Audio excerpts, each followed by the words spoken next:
This Good conference evening, will now be everyone. I'd like to recorded. call to order the meeting of the Town Commission on April 3rd, 2023 at 6 p.m. Thank you to those who are listening to our live audio feed. Just a reminder that the live audio feed is no longer interactive. Those that wish to make public comment during the meeting are encouraged to attend in person in our socially distanced chambers or send comments to the town clerk prior to the meeting. Town Clerk Avery, will you please call the roll? Commissioner Cos? Here. Commissioner Bichelot? Here. Commissioner Pugh? Here. Commissioner Cassidy? Here. And Vice Mayor DeHassel. Present. Please join me in standing for the Pledge of Allegiance. I pledge allegiance to the flag of the United States of America and to the republic for which it stands, one nation, under God, indivisible, with liberty and justice for all. Thank you. Are there any additions, deletions, or modifications to the agenda? Madam Vice Mayor, we are asking at this time to pull item number 6, the unbudgeted expenditure off of the agenda. We would like to discuss it further with ENS and see how it better works with our existing agreement with them, and see if there is either a smaller amount or some other way that we can work with them on our current IT expenditures through the end of the fiscal year. And I also believe the town attorney has some issues with item number 5. Can you use the mic, please? So before we turn it over to item number 6, item number 5, so item number 6, are you asking withdrawal completely, or are you asking to move it to a regular agenda? So you remove it completely from tonight's agenda. Okay. Attorney Goodell? Yes, thank you, Madam Mayor, Vice Madam Mayor. Item number 5, we'll have to push that to next meeting agenda. There was a miscommunication by myself and the prior chief on bringing that forward, and we need to create the exhibit to that as well. Number 12, I was told you had a problem with 12. Number 12? Yeah. No, the ordinances are correct. There's 2 ordinances for Palm Beach County, future land use amendment, for their parcels, and a rezoning for their parcels, and then the future land use amendment just for the town's parcel. So it's okay? Yes. Okay, I'll now entertain a motion on approving the consent agenda. Can we move item number 13?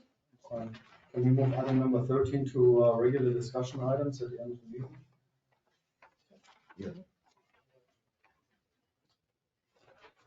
So, you're asking to move item number 13 to item number 28? 26A, 27A, whatever you want to call I'm in now. Okay, Commissioner Pugh? No, I don't know, why are we moving it? Commissioner it. Cassidy? Discussion item, it should be a discussion. Huh? No, I moved it. I would say we leave it where it is. Okay, I'll now entertain a motion on approving the consent and regular agenda as so amended. Do I hear a motion? So moved. Second. All those in favor, please signify by saying aye. Aye. Those opposed? Motion carries unanimously. Okay. Kelly, will you please read the announcements?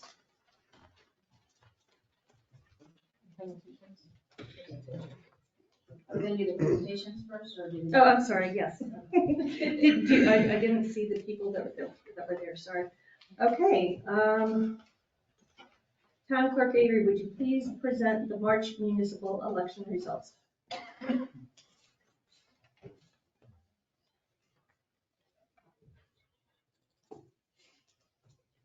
Okay, we had Caroline Cassidy at 50.38% of the votes, which is 533. Susan Hurlbert was 23.44%, that's 248 votes. And Martin Bichelot was 26.18, with 277 votes, for a total of 1,058. Okay, I'll now entertain a motion for the acceptance of the certified election results. So moved. Second. All those in favor, please signify by saying aye. Aye. Opposed? Motion carries unanimously. Newly elected commissioners were informally sworn into office on March 20th in accordance with the town charter. However, it is customary to conduct a ceremonial official swearing in at the first meeting after the election. Town Clerk Avery, please proceed with the swearing in ceremony for the newly elected commissioners.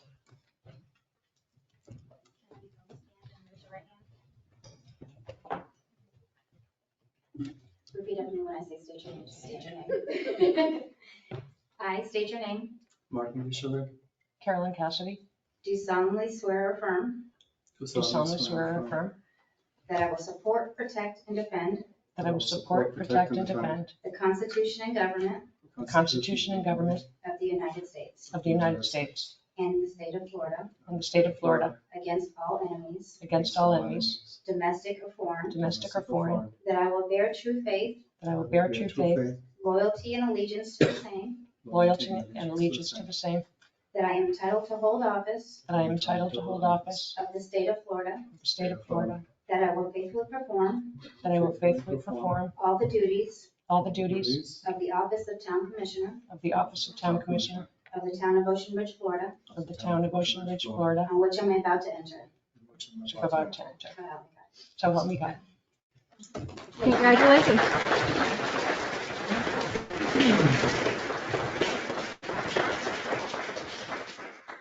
Congratulations. I would now like to introduce Ms. Geiger from the Palm Beach County Commission on Ethics. Would you like to join us? Hello, everyone. Thank you. I'm Rhonda Geiger with the Palm Beach County Commission on Ethics. I've dropped off just a business card and the top 10 ethics rules, a little card thing, and a pen. Our booklets are being reprinted, so anybody that wants a copy of the rules, I'd be happy to drop those off later or in the mail or whatever. But I just want to say hi and remind you all that we're here. We're available at the commission to answer questions, help you feel whether or not you can accept a gift, make sure that you take the right steps.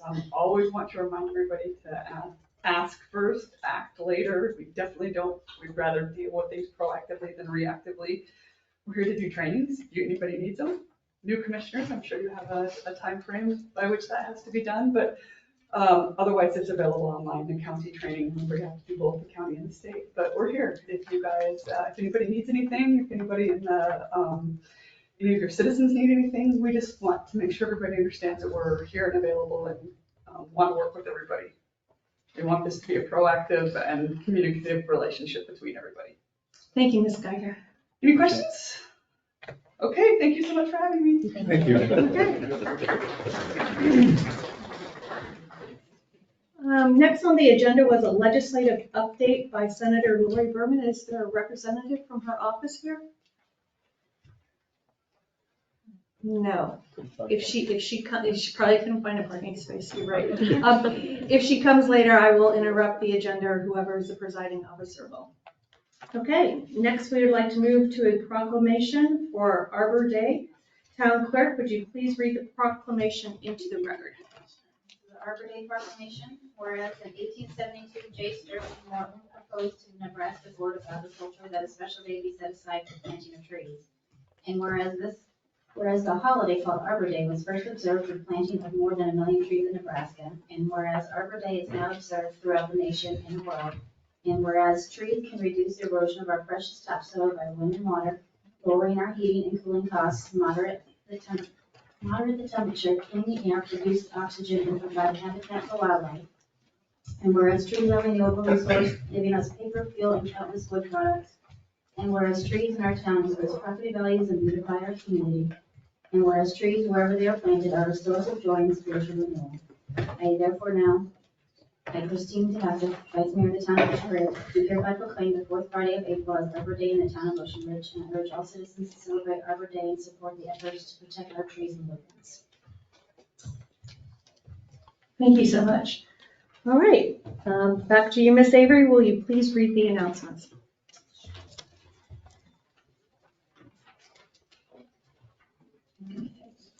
The meeting schedule for the next month is as follows. The regular Town Commission meeting will be Monday, May 2nd at 6 p.m. Town Commission Goal Setting Workshop, Tuesday, April 10th at 3 p.m. Special Town Commission meeting,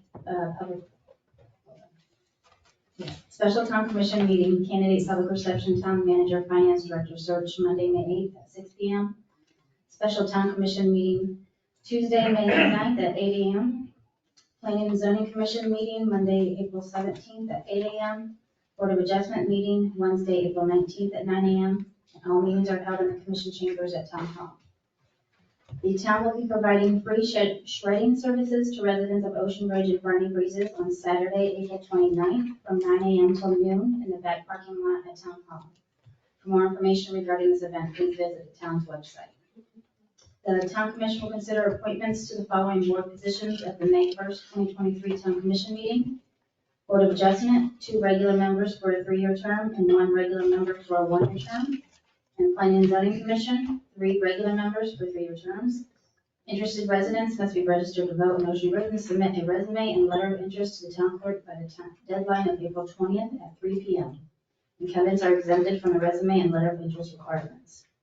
Residents who wish to sign up to receive important town notifications and news through Civic Ready should sign up on the town's website or call Town Hall Office. All right, thank you. I'll now open the floor to public comment.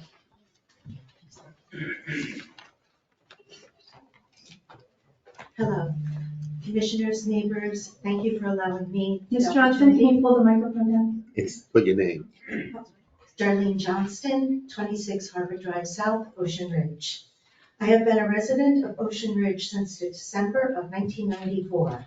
I became a property owner in 1996. In June 2021, I hired Palm Beach Pergola to build a sunshade as the sun in my backyard is scorching, and both myself and my parents have skin cancer, and we cannot sit in the direct sun. I apologize, but neither I nor the contractor realized the town of Ocean Ridge required a permit, as many municipalities in Palm Beach County do not require a permit. On June 30th, 2021, Mr. Guy Durrani came to my home and told us we had to cease the project. When it was 90% completed and we had 5 days to remove the project, we complied within the time frame, which was 5 days, and I had to get a storage facility where it has been sitting for a year and a half. When we applied for my permit, we were informed we would need to get a variance, as 25 feet from the canal was not my property. I went before the board, paid my first $1,500 for the variance, and it was unanimously approved. We then submitted everything again for my permit, and then we were informed by Mr. Durrani he didn't realize that the sun structure was wrapped around my balcony, which was 20 plus years old, and we needed to repair it to ensure a safe structure. All of this was in the engineering plans we submitted for the first variance and drawings, but Mr. Durrani missed it. I again had to apply for a second variance, pay another $1,500 fee. It was approved. Every time we submitted the required documents for the permit, Mr. Durrani would require something more additionally. We had to hire engineers and electricians, which was another hardship that cost me $15,000 additionally. We received the last revision on February 28th. At this time, we were told everything was in order, but I needed a new variance. I set up a meeting with Lynn and the new outsourced company on March 16th. Lynn and the team said everything was in order for the permit, but I needed to renew my variance. Again, Lynn said she would check with the town lawyer and let me know if the $1,500 variance fee could be waived, and I could only pay administrative fees. I followed up with Lynn this morning to get an update. She said the town attorney said I needed to pay the variance fee again. She said she would inform me today to see if I am scheduled for May. I haven't seen anything yet. I am humbly asking you to grant me an extension to my variance so we can get our permit or waive the fee so I can again go before the board for an extension for my project. Thank you. Next. Madam Vice Mayor, may I respond? Yes, of course.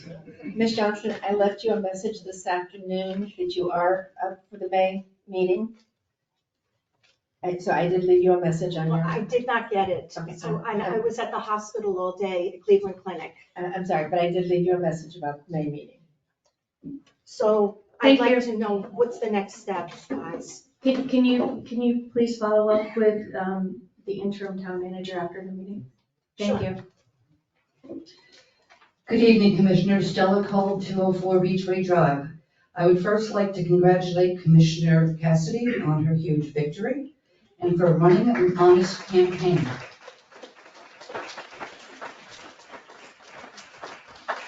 One item that she ran on was more transparency and dialogue with the residents. The people have spoken rather loudly. So with this in mind, my hope is, and others' hope is, that the commission would rethink public comment answering people back. If, I just would like to say, historically, we have always done this in our town. We have 6 commissioners in the audience right now. We've got Ken Khalil, we've got Terry Brown, Bob Sloan, Zoanne Hemming, Betty Bingham. This has always been done. Why this commission will not listen and respond to people, even if it's a matter of saying, we'll get back to you, is beyond us. So I would hope that you get this done. Thank you. Thank you, Ms. Cole. Vice Mayor, may I say something real quick? Yes. Betty Bingham, 1 East Ocean Avenue. Ms. Bingham, can I ask 1 second? I just wanted to say that I understand everybody wanting to speak on comments. The reason we have these green cards is part of that, because there are so many things that are on the agenda. If you put your information on here and it's something that you would like to hear back from, and we don't have time to address that, a lot of times with a full agenda, we can't get to everybody. Put your information on here, we will contact you. There's this part on here that asks you to can I be contacted. Okay. Thank you, Ms. Avery. Ms. Bingham? Yeah, I just want to commend our policemen. I fell the other day on Old Ocean, and before I could get up, there was a policeman there. He had the fire engine there, which I'm accused of the hospital. And he took me home with my dog, and then he had someone check in at night to make sure that I actually gone to the doctor and that I was all right. And I just want to commend the police. Also, the bicyclists are beginning to slow down at the red light. Some of them just barely creep through. Some of them actually put their feet down now, you know?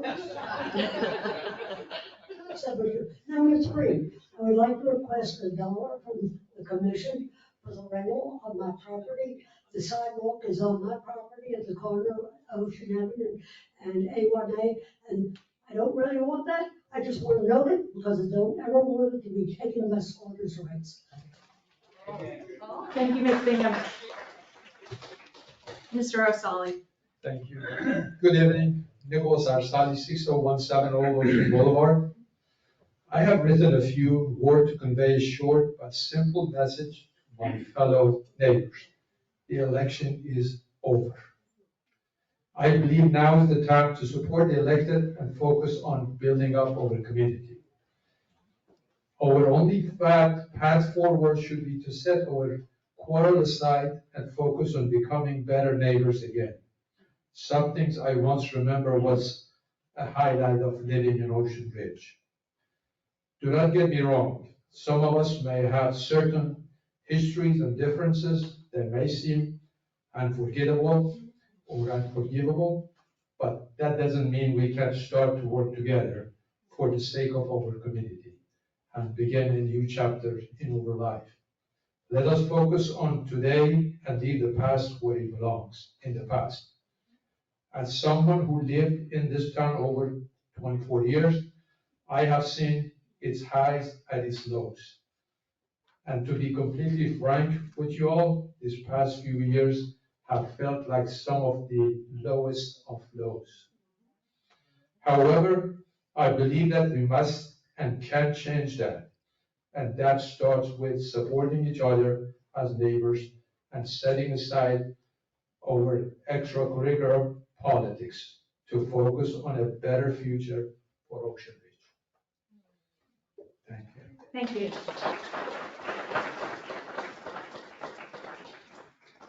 Mr. Brown. Just wanted to be sure I didn't get run over.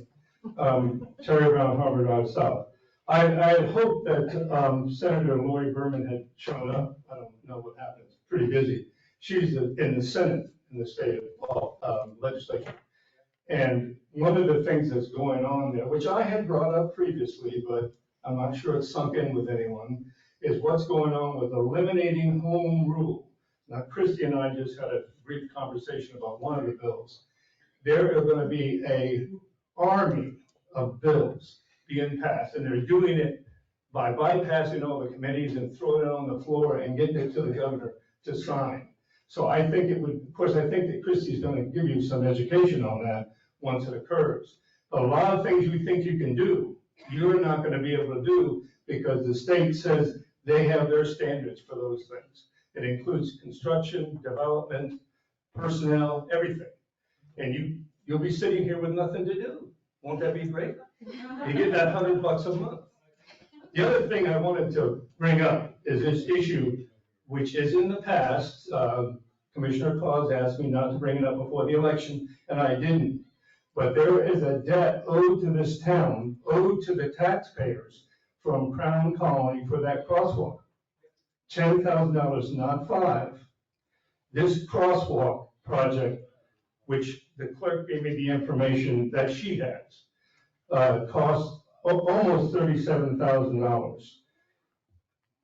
The largest portion of that was the town engineer, $23,310.80 to do a drawing on a crosswalk. The state has already surveyed that section 500 times, but I'm sure she has a justification for that high a bill for a drawing on a crosswalk.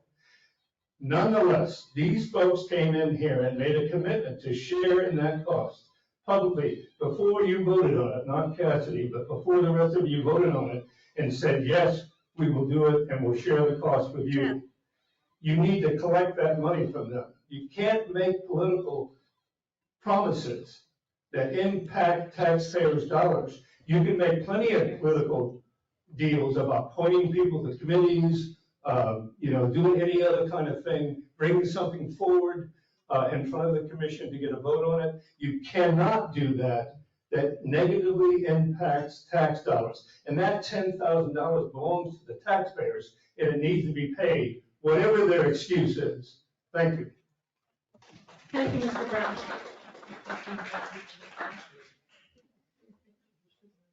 Mr. Kern. Hi, Ron Kern.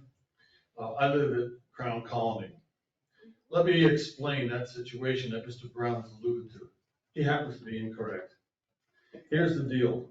Back when this happened, it was very, very simple. We were going through a great deal of grief from the Florida Department of Transportation. They put the town engineer and everybody through an enormous amount of grief. One of the last things that they did, they basically said we didn't have the correct lighting. And there was another stone that we had to get to. Town engineer and Commissioner Wischleck suggested that they had a town engineer or electrical engineer was an associate of his, that he could come in and help us out. We asked him how much that could cost. He said it could cost up to $10,000. At that time, the president of Crown Colony, Salem Mazeroff, said we would share that cost with the town, okay, just to move this thing through. We were very frustrated because our community's lives were in danger. So what happened then? Things just basically went on, and finally we got the bill. It wasn't $10,000 for the electrical, it was $1,200.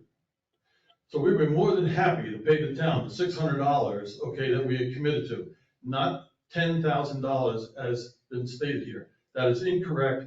I went back to try to find the minutes. Unfortunately, they're scrubbed. They must be in some sort of a file you guys do after 5 years to get the minutes of that meeting. And you could hear what Mr. Mazeroff and I said.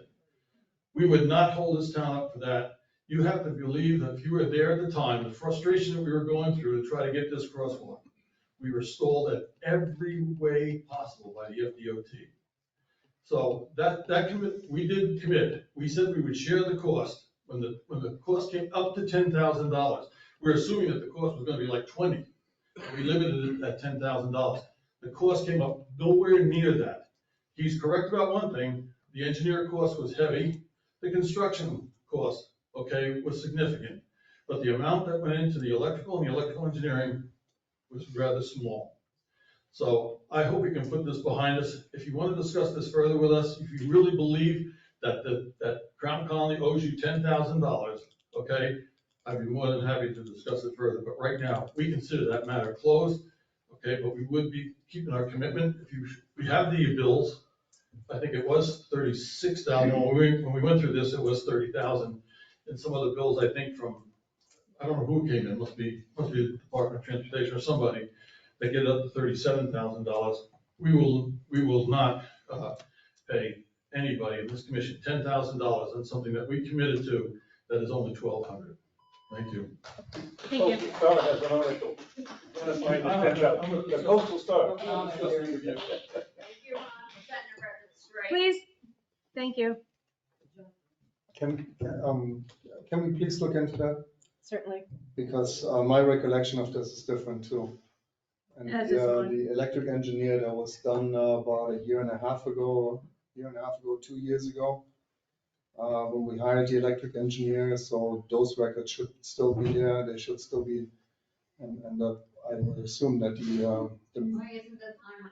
the minutes would be the same. Please, there's discussion on the dais only right now. Yes, sir. Thank you, Commissioners. My name is Mike Frithmeyer. I live at 5 Osprey Court here in Ocean Ridge. I've been a resident for 9 months on the property for the past 2 years. I'm standing here in an effort to ask the Commissioners in the town of Ocean Ridge to amend certain general ordinances currently on the books, specifically under general ordinances, Article 2, dogs and cats, and within those sections 1032, 1034, 1035, and 1036. These amendments are needed to eliminate the inherent ambiguity, inconsistency, and unreasonableness of these ordinances as they're currently written. Further, these amendments will improve and ensure the well-being and safety of our enforcement officials, our police officers, the public, the residents of Ocean Ridge, and of course our dogs and cats. So moving to section 1032, noisy dogs, no person owning, keeping, or harboring any dog shall permit such dog to disturb the peace and quiet of the neighborhood by barking or making other loud or unusual noises. This section in its entirety can be struck as it's in fact superseded by Chapter 34 nuisances, Article 2 noise. 1034 violations declared nuisance and impoundment. Any dog found running at large, I'm not sure why cats are excluded here, at large in the town or in violation of any other provision of this article is hereby declared a nuisance and shall be impounded by the town. I'm not a constitutional lawyer, but without amendments, enforcement of this section could result in the unlawful seizure of residents' property and by extension put the town in peril of violating residents' constitutional rights under Amendment 4 of the Bill of Rights. Section 1035, disposition of impounded dogs or cats. If an impounded dog or cat is not claimed, the police department shall deliver the dog or cat to the County Animal Control Division. This can also be redacted in entirety due to the fact that this doesn't allow for a reasonable amount of time to claim, notice, requirements for notices of resident or owner or steward of the dog or cat. And lastly, 1036, vicious dogs. It shall be unlawful for any person to keep or maintain any dog that attempts to bite, has bitten, or has tendencies to bite people. Any dog that attempts to bite people or other dogs shall be considered a vicious dog, and any police officer may kill the dog without impounding such dog or giving notice to the owner. As I mentioned under 1034, this seems to be also a violation of Amendment 4 of the Bill of Rights and puts the town at jeopardy if so enforced. Thank you. You do realize that dogs and cats are publicized when they're missing, and I can't recall any instance where we have ever impounded a pet or shot them. Am I correct? Right. Okay. May I respond? Sure.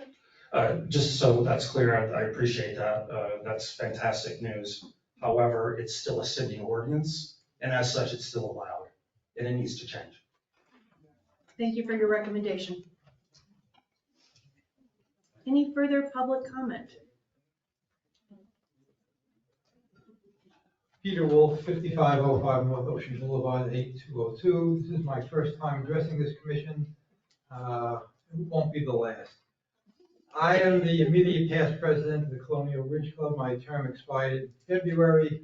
I am speaking on behalf of myself, not any homeowners association. It was my intent to speak on the great shortcomings of the building inspectors that were hired by this town. However, after hearing this young lady here, it would be like beating a dead horse that has been dead for some time. So I'll just make this a cautionary tale. The previous building official did not have the required certifications. We had a situation in our community where there was extensive concrete work that had to be done, and we were advised that the building official did not have the certification to do the inspections. Therefore, we had to hire at our own cost a private engineer to do that. Recently, during this campaign, one of the members of this commission came to my community, and I spoke at length with him about the fact that it was not fair to have a building official who could not do inspections of certain things. I was advised that it wasn't because he didn't have the proper certification, but because since the problems in Miami with the building collapse, the town didn't want to take on the responsibility of having a negligent building inspector and then having liability. And I was really amazed at this, especially since I'm sure the town attorney has advised the members of this commission, going back almost 40 years to the case of Tryon Park Condominiums versus City of Hialeah. I'm sure you're familiar with that case. I'm an attorney, by the way, retired, which said, we restate the certified question as follows: whether a government entity may be liable in tort to individual property owners for the negligent actions of building inspectors in enforcing provisions of a building code when acted pursuant to the police powers vested in governmental entities. We answered the question in the negative. If a building official looks at a rebar that is 90% corroded and said, that's fine, and the building collapses, this town nor that building inspector is liable to any individual citizen. Please, as a cautionary tale, make sure when you hire the next building official, he can do whatever inspections are necessary for this town to save its citizens the cost of hiring their own. Thank you.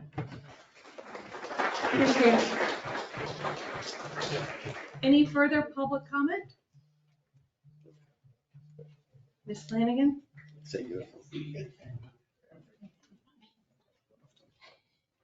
Good evening, my name is Brett Flanagan. I live at 5556 North Ocean Boulevard. As a concerned citizen and a person respectful of the work of our town commissioners and lawyers, I would like to suggest to the commission that we create a citizens group to work together to resolve our individual issues regarding beach goers and access. For the past couple of years, there has been no unified community assessment into the problems regarding beach access. Instead, in airing our individual vulnerabilities, we have compromised our standing with respect to outside forces like Riverwalk and Boynton One, who are trying to find ways to access our beaches. We are letting them in on where they can invade. Additionally, as a result of some disputes presented to the town commission, the town has allowed some residents who don't own property or pay taxes to assume private control of sections of our beaches. This is an unfair and inequitable situation for all those residents who not only pay for their property, but annually pay their taxes.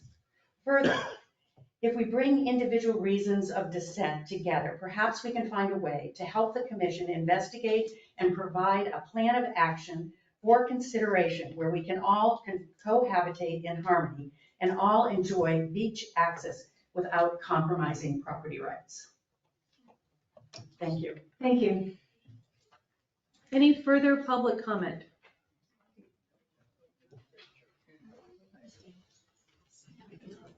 Okay, thank you. Hi, good evening. Ernest McNally, 710 Northeast 7th Street, West Beach, Florida. So I think this should be put into evidence. It's very important what you were just given about ethics and how important it is, and that and speaking with the person outside, anyone in this room, anyone in this city, anyone anywhere can submit private complaints for investigation. And the reason I say that is because I find it interesting that most of the meetings that I come here for, like this, because of the park, you seem to be talking about zoning and board issues at the commission meeting. You seem to be talking about building issues. You seem to be talking about police issues. I mean, these are all things that have their own venue. In other words, you need that meeting. Someone should not come to a commission meeting like this and be talking about a fine they got or whatever. That's taken up by your community standards board. And then when there's a fine issued, it's certified, and then they can come before the commission and ask that it be reduced or done away with. But you keep hearing these cases in detail. The other thing I'd like to say is this thing about the animals. It's a big problem, and I'll tell you why. Most of the people in Ocean Ridge are abusing the park that is run by the town that I'm from. And that's what I care about. Listen, we don't care if whatever you want to do with your dogs, whatever you want to do with your Doberman pinschers, off the leash, your pit bulls, whatever you want to do with dogs scrapping on the beach and peeing on the beach and running loose and throwing objects and throwing balls and doing all this stuff with your dog, that's fine. Do it on your beaches, not on this one. That's what I don't get. The other thing is I spoke with the sheriff. The sheriff says that the beaches, all these beaches, are patrolled by the sheriff, not your police department. Your police department, in the case of your beaches, controls west of the beach. That's their patrol. If the sheriff calls for help, they can come in as backup. Once you're in the water, that's the Coast Guard. And that's the way it works. You know, why this town keeps thinking that you can invade that park for all the problems you're having on all the beaches otherwise doesn't make sense. It's like you're saying, well, we can't get away with it there, so we'll go do it on the Boynton Beach Park. You can't do that. You can't do what's going on. And with the parking, abusing the parking and all the crime in there and letting people stay parked in there till 1, 2, 3 in the morning. There's alcohol all over the beach and stuff. Listen, do it on your beaches. That's okay. Just let them stay off the park, go a few feet, and have all your marijuana smoking, all your alcohol. Sir, a modicum of respect is needed. Time's up. Time's up. Thank you. Can I get some more time? No.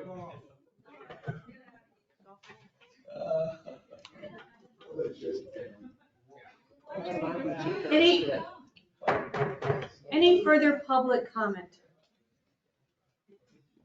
Hearing none, I will now close the floor to public comment. Okay, one more. Oh, one more, sorry. Commissioners, I write to request your help in expediting a permit issue that has persisted over 4 months. In the aftermath of Hurricane Nicole, the beach access stairs were destroyed and protected dune was greatly compromised at the shared ownership property known as Lot B at the intersection of Adams and Old Ocean.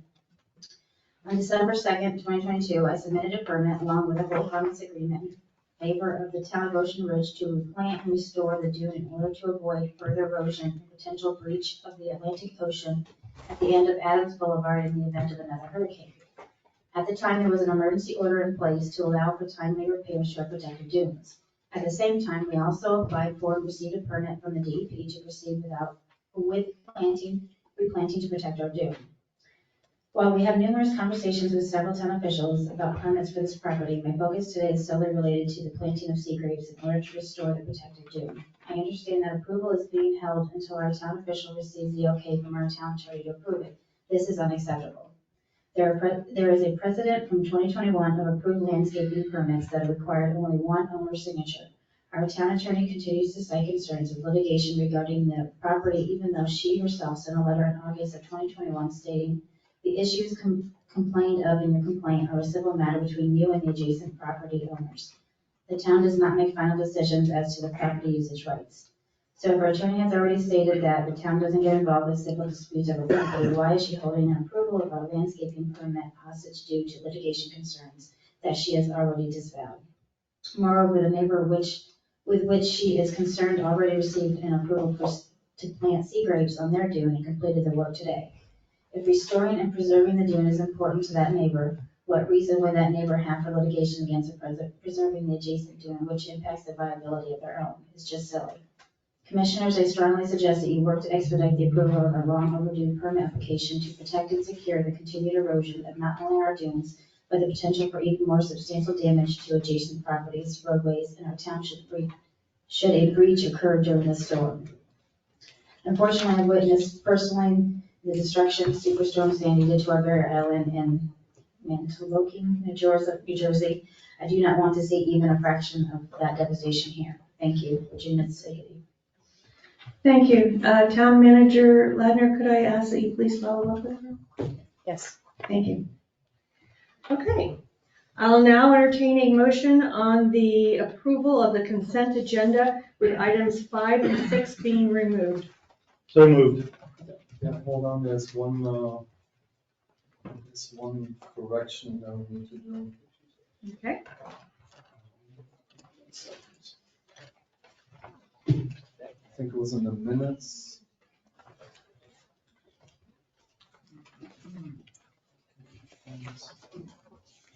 Yes, it needs to be the special town commission meeting of your 27th, I believe, Commissioner Michele, not the regular town. Yes, for the special town commission meeting on the last page of that, it says Lucy Brown, again, this is from the last one. Lucy Brown gave acknowledgement to Chef Jones. I assume that is Chief Jones. I'm sure he's a good cook too. Okay, any other changes to the consent agenda? Okay, did we already have a motion? Yes. In a second? Okay, all those in favor, please signify by saying aye. Aye. Aye. Any opposed? Motion carries unanimously. Okay, drum roll, please. Moving on to regular agenda items. Before we move on to agenda item number 8, I just want to take a minute to thank Mayor Hurlbert for her years of service. I will preside over the appointment of mayor and then turn over the gavel. Agenda item number 8, resolution 2023-03. Town Clerk Avery, please read the resolution by title into the record. A resolution of the town commission of the town of Ocean Ridge, Florida, selecting a mayor for the town of Ocean Ridge, Florida. Okay, Clerk Avery, will you please advise us on this item? It is done every year. We need to pick our mayor and vice mayor. I've prepared the ballots to distribute to you. And once the voting is opened by the presiding officer, if the majority vote is not reached during round 1, we'll move on to round 2. I'm ready for 4 rounds if you guys are. So I will give you your ballots. Let's first open the floor to public Oh, comment. I'm if we sorry, could. my apologies, yes. No worries. Okay, I now open the floor to public comment. Seeing none, I now close it. Wait, I'm sorry. Close it. Closed. Here we are. Commissioner comment or? Sure, no harm in that. Did you close it or not? Yes. Yes, we've already. We're on to commissioner That's comments. great timing. Thank you. You know what I like? You let everybody be disrespectful Sir. of this audience, and you say to me, "How respectful." That's your first chance. What first, Chief?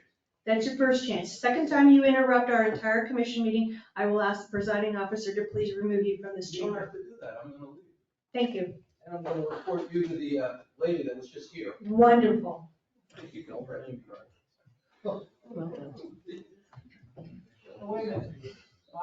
Okay, Commissioner Michelak.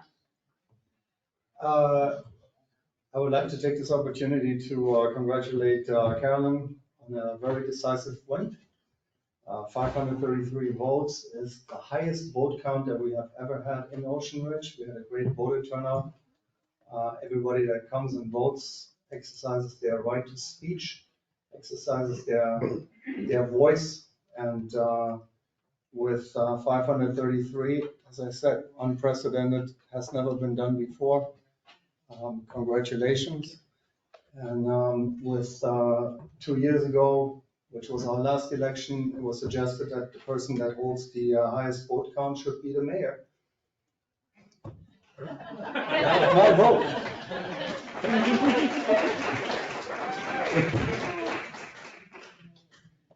Thank you for the vote of confidence, but I think we should vote. Any further commissioner comment? Okay. Clerk Avery, please pass out the ballots.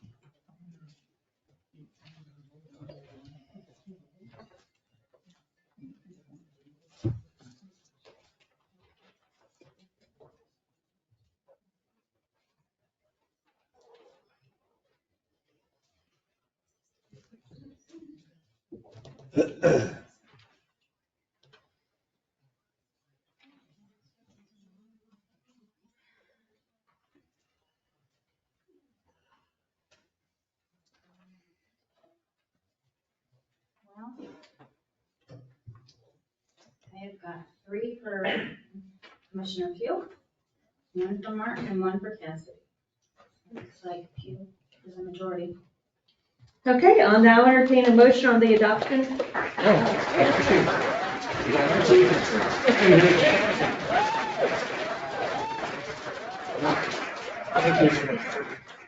We did know there was some reason you wore a jacket this evening. That was my wife's idea. Yeah. Okay, I'll now entertain a motion on the adoption of resolution 2023-03, selecting Jeffrey Pugh as mayor. So moved. Do I have a second? Second. All those in favor, please signify by saying aye. Aye. Any opposed? Motion carries unanimously. Yeah, unanimously. Thank you. You're welcome. Here's your cheat sheet. I don't need that. Okay. All right, so I guess we'll continue on. Thank you so much. You know, I'll do the best for the town I can possibly do, and do it to the benefit for all of us. Well, having said that, I want to get too emotional about it, but moving on to our next regular agenda items. Resolution number 2023-4, a resolution of the town of Ocean Ridge, Florida, electing a vice mayor. Kelly, would you do me a favor too? Put the microphone really close to your mouth when you talk, because I can't hear you. Okay. Thank you. Resolution 2023-04, a resolution of the Town Commission of the Town of Ocean Ridge, Florida, selecting a vice mayor for the Town of Ocean Ridge, Florida. All right. Any public comment? Is there a How friend about from commissioner Boynton Lee? comments? What's that? Is there a friend from Boynton Yeah, Lee? you chased him out. Yeah, he did. God help us. That's the reason his name's Ernest. Let's go ahead and move on. Any commissioner comments on Vice Mayor? Okay, Kelly, you want to pass out the forms, please?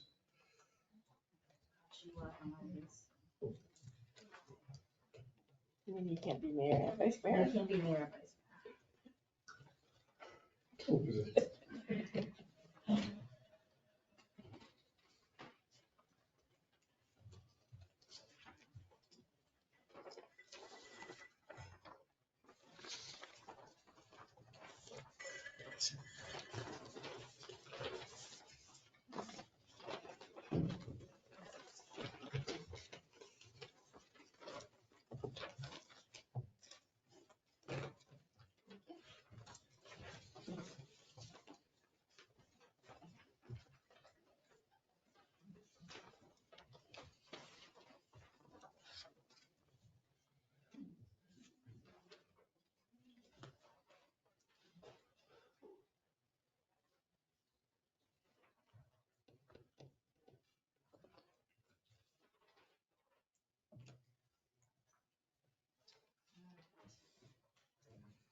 We've got 3 for Mr. Cos, 1 for Martin, 1 for Cassidy.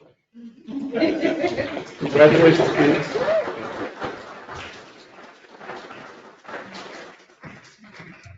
All right, so we'll take a vote. So moved. Second. All those in favor signify by saying aye. Aye. Motion carries 5-0. All right, let's move on to the real meat and potatoes of the meeting here. We've got 10, 11, and 12 are second reading of ordinances. Chrissy, would you kind of bring everybody up to speed what these ordinances are here? Yes, thank you, Mr. Mayor. So the first ordinance, ordinance number 2022-11, this is a future land use map amendment for, based on a request from Palm Beach County. It is to change the comprehensive plan, it's a small scale comprehensive plan amendment, to change the land designation from the current designation of these vacant, partially submerged parcels from a single family residence to preservation and conservation. So just by way of background explanation, as you know, the town has a adopted comprehensive plan that governs all land development within the town. In your comprehensive plan and your future land use element, you set forth your land designation for all parcels within the town. These parcels that issue in this ordinance are designated, are owned by Palm Beach County, and they're currently designated as single family residence. Palm Beach County submitted an application last year to the town after the town purchased its partially submerged parcel to have them change from a land use designation of residential to preservation conservation. So this first ordinance is the future land use amendment. The second ordinance that is also requested by Palm Beach County, which is ordinance number 2022-12, is the sister ordinance to change the zoning for these same parcels of land. So like I said, you have your comprehensive plan that designates all parcels in the town for the land use designation. Your zoning must be consistent with that. So when you make a land use change in your comprehensive plan, the zoning needs to be consistent. In this case, the zoning is also a single family residence. And so Palm Beach County has requested it to be changed to a preservation and conservation zoning. So they're sister ordinances. This is a legislative decision for the town to make. In the backup in the agenda, there was some documentation related to the private properties element that was recently added to the comprehensive plan. That has previously been adopted. So it's not really germane to the two ordinances that we're hearing first. That's requested Palm Beach County. I do have present Matt Mitchell, who is a division director from Palm Beach County Environmental Resources Management Division. I've been working with Mr. Mitchell to ensure that these ordinances go through, because it is a desire that the commission expressed last year when it purchased its own property to see these vacant parcels change from residential to a preservation status to be maintained for environmental purposes. And this is the land that's adjacent to the land we purchased, correct? There's a couple parcels further to the south, but yes, they are all vacant parcels that are owned by Palm Beach County. So the first ordinance at issue 2022-11 is to change the future land use map in our comprehensive plan. All right. Any public comment? Okay, hearing none. Any commissioner comment? I'd like to make a motion to approve on the second reading ordinance number 2022-11. Second. The motion is second. Any other discussion?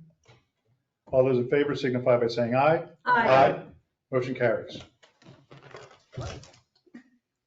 Thank you, Mr. Mayor. The next ordinance, you know, Your Honor, Mr. Mayor, I'm sorry. We do need to read the ordinance by title, so if we could pause on that and go back. We do need to read the first one by title, each ordinance by title. Go ahead, Kelly.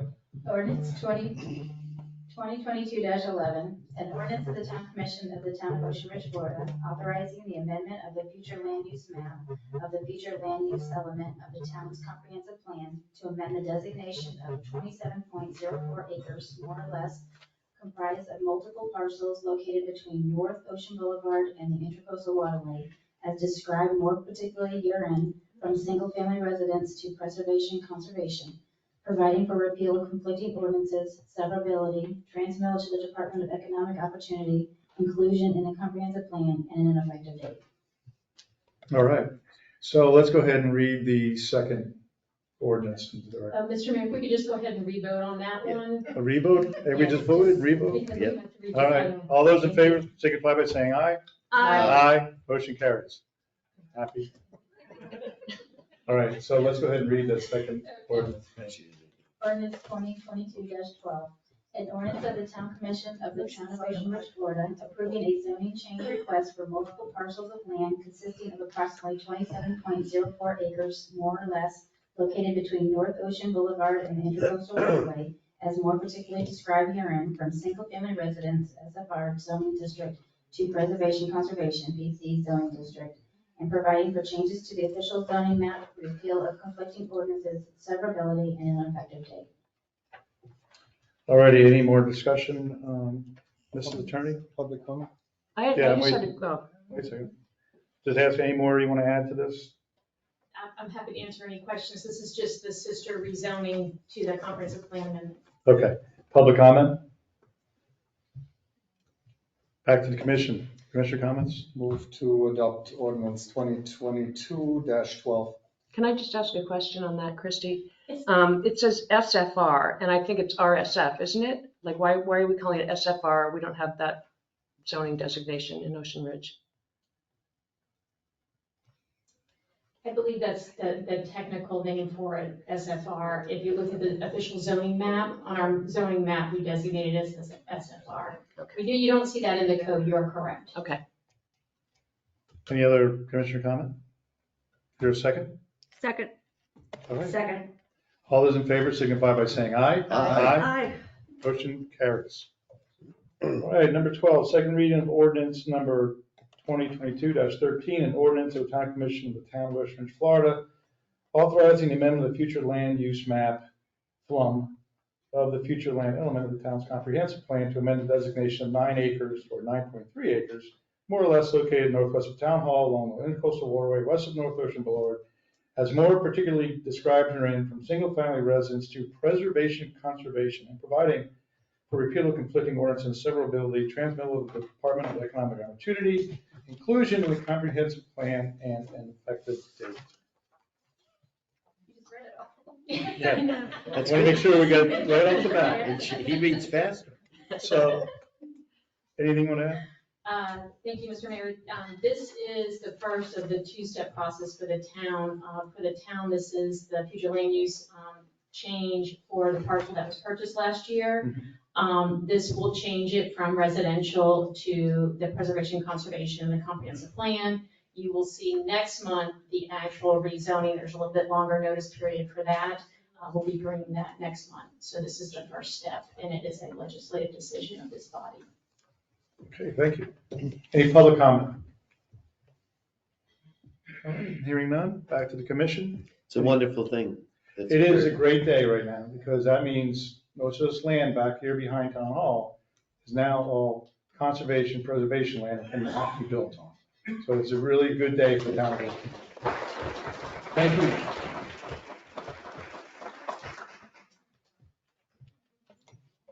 Anyone make a motion? Motion to approve ordinance number 2022-13. Second. Motion is second. Any other discussion? Hearing none. All those in favor signify by saying aye. Aye. Aye. Motion carries.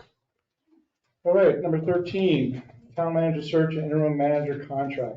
I bring this up because we have Lynn Ladner started in September of last year. We are now going into our budget, and I think it's a great time to either amend her contract, or I would entertain a motion that we approve her contract that was presented to this town commission in February to make her the permanent town manager.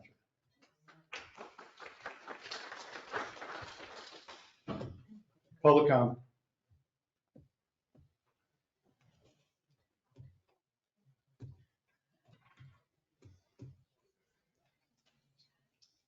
Good evening, Janet Shines, 120 Dolphin. Thank you for letting me address you this evening.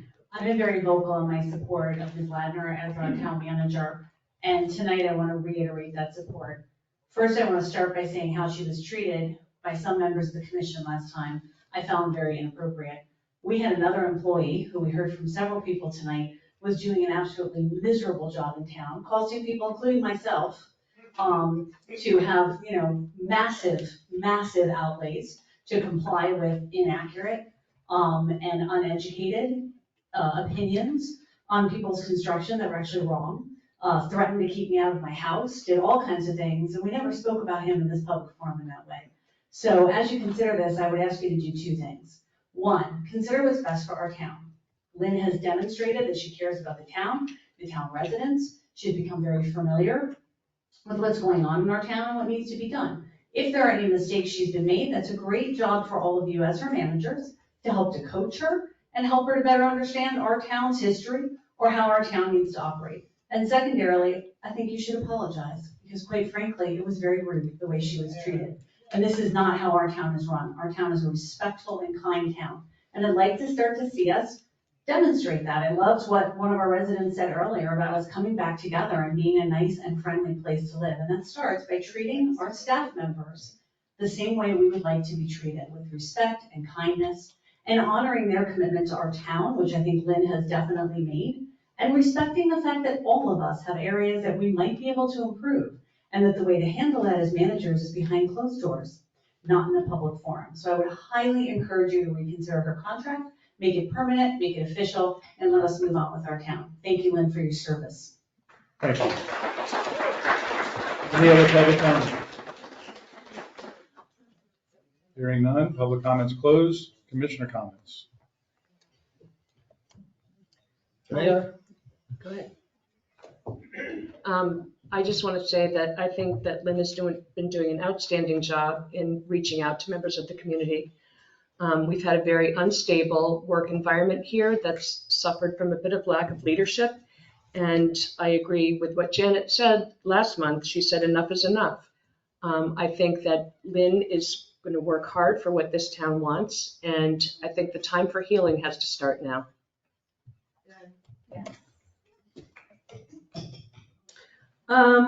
I just would like to read into the record, since we're talking about the whole hiring process. It's been a while since we have heard from our recruiter.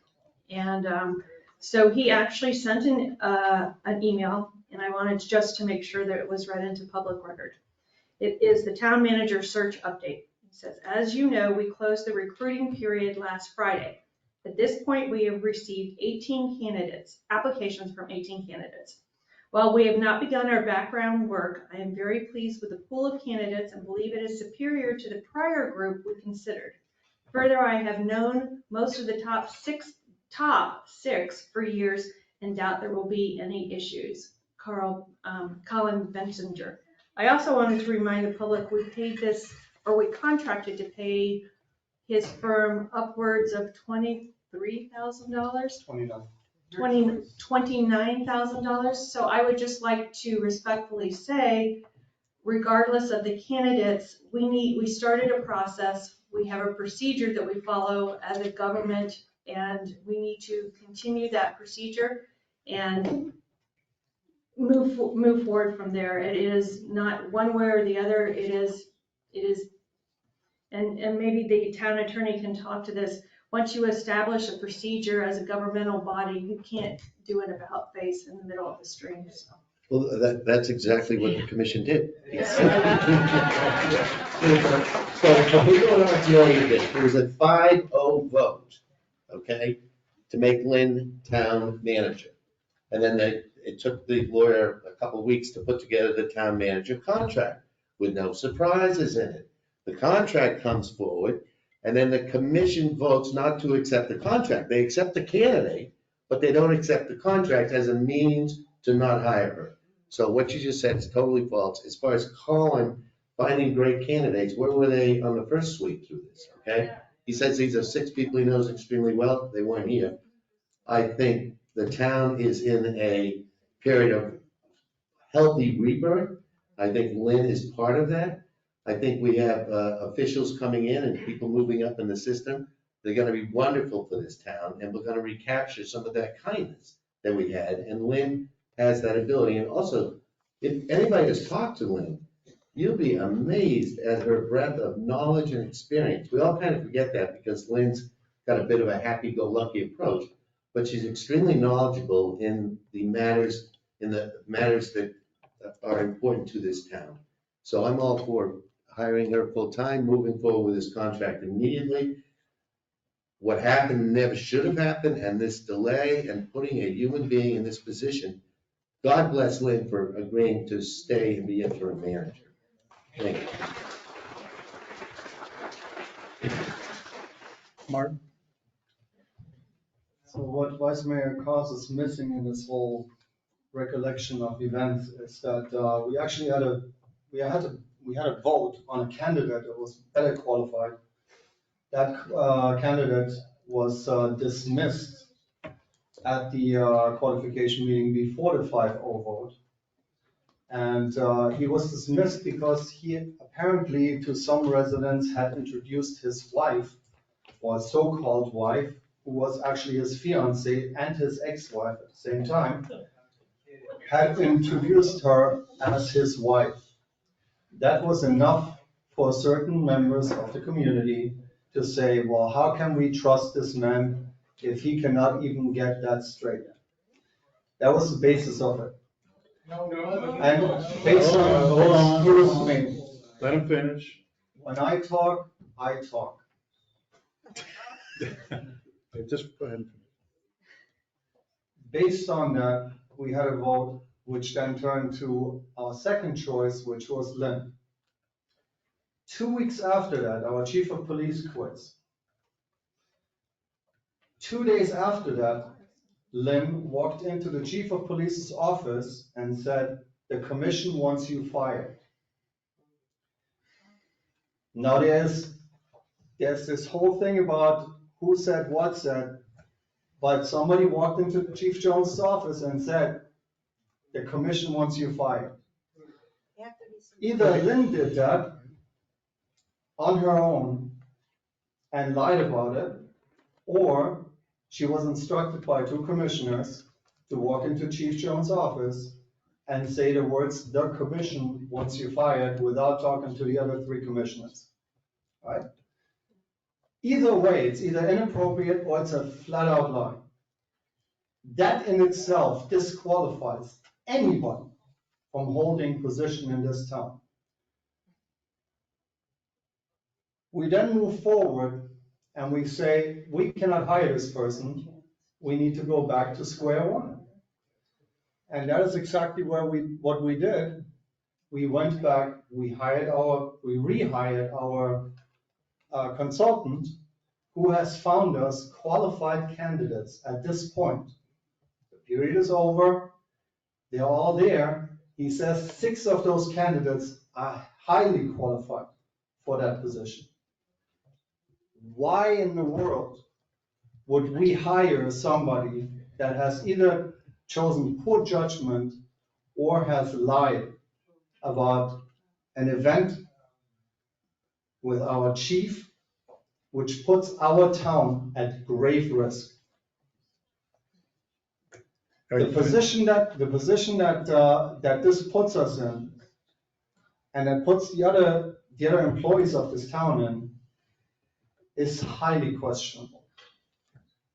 Not to mention that we're not just hiring a town manager, we're hiring also our financial director. And Lynn Ladner, in her personal finances, had not shown that she can handle her own personal finances.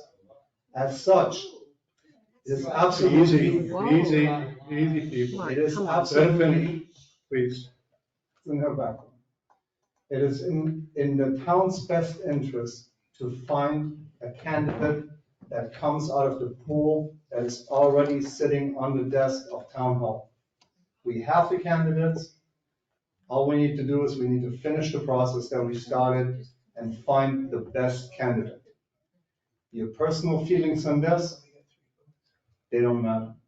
If you think that the other candidate disqualified himself because he lied about his wife or called his ex-wife, fiancée, his wife, that was enough for you to say that he's not qualified? Guess what?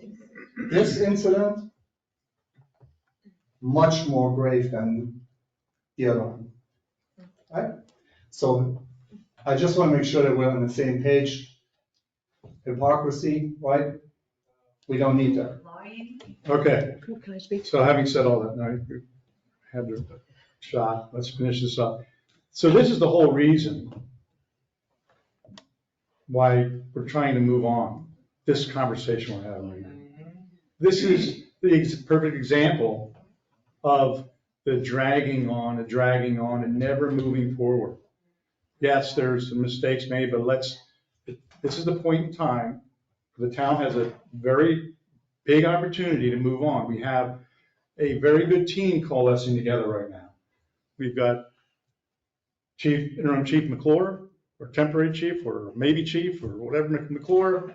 We have Ladner. We got Billy, our maintenance supervisor, who I know is listening right now on the phone. And we have our town clerk.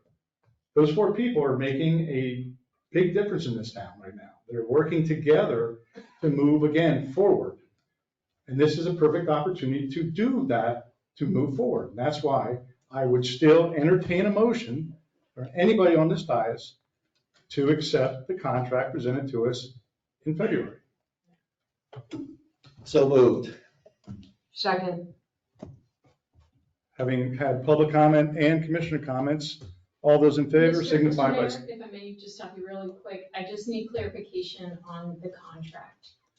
The contract that was presented in February, the last contract that we were going to vote on, and we did vote on it, and it was a 3-2 decision. Okay. So the last contract presented to this commission that we voted on, that's the contract that we're voting on right now. Okay. I don't believe we ever came to a final resolution on the contract because if you may remember, Colin Basinger was working with Ms. Ladner to finalize that agreement. And I believe there was a couple of issues that Ms. Ladner hadn't agreed with that Colin made changes to. So that's the only reason I'm asking. I just don't want to have to delay it any further with the contract. So that's why I'm just trying to figure out which contract we're talking about. So do we need a motion that says that we'll finalize and sign the contract to make Lynn town manager? I don't know if Ms. Ladner Ms. remembers which. I believe at this point, the only outstanding was, there was a question about the vacation, which I think that got resolved, if I'm I right. believe that was resolved. There was an effective date as to when my, because there was a evaluation, and whether the evaluation date was going to be from the September 1 or from the date of this hire. Correct. That was an issue. I believe they were very minor. They're very minor, and then, of course, the question now would be, when is this effective? Is it from the February date, or is it from, like March 1, or is it from now? So when is the contract effective? Well, I would believe the contract would be effective once we vote on this, and if we have enough votes, it would be from now. That would be my opinion. Correct, and I think we just have to make sure there's a continuity of her receiving the FRS contribution, which was included in the The last. FRS was Which included is in working the out. interim. So your motion? Do you want me to amend the motion to say to finalize and approve? Is that what you need here? Because Yes, I think so, so I can So work I with make a Ms. Ladner. motion to finalize and approve the contract for the new town manager, Lynn Ladner. I just want to point out, if I may. There's a second. Commissioner discussion, one more? Ms. Ladner had originally refused to be part of the new contract, isn't that correct? She refused to be part of the new hiring when Colin was looking for candidates. She would not put in her application with any new hires. Would you? No, but the thing is this, I would also not take this job knowing that there's a. Let's finish up. discourse about Hearing it. that, all those in favor signify by saying aye. Aye. All those opposed? Nay. Opposed. Okay, for you too.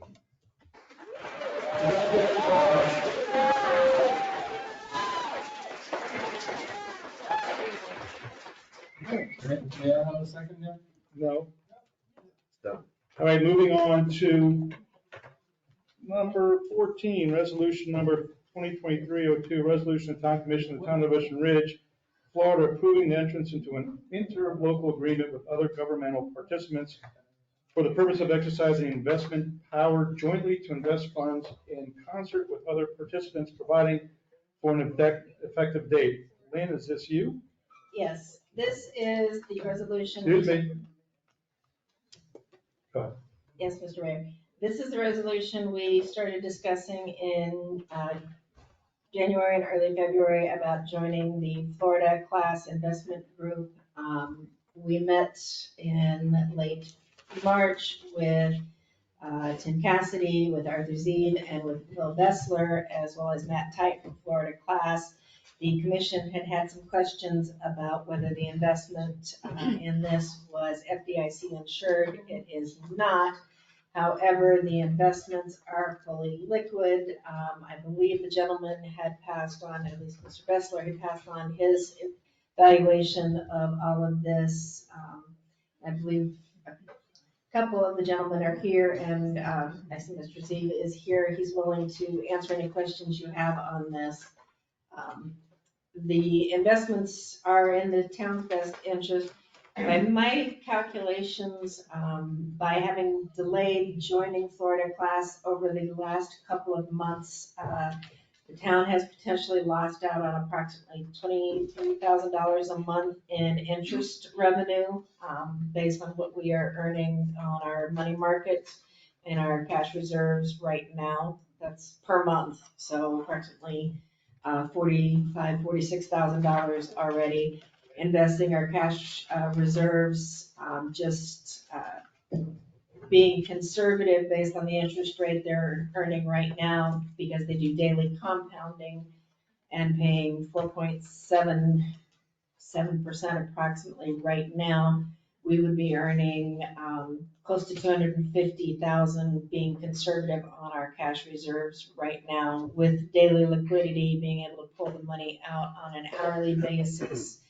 Up till 3 p.m., getting it out as early as first thing the next morning if we need to pull it out the next day, or that after 3 p.m., with no minimums or maximums on how much we pull out, so we could pull our full investment out at any time.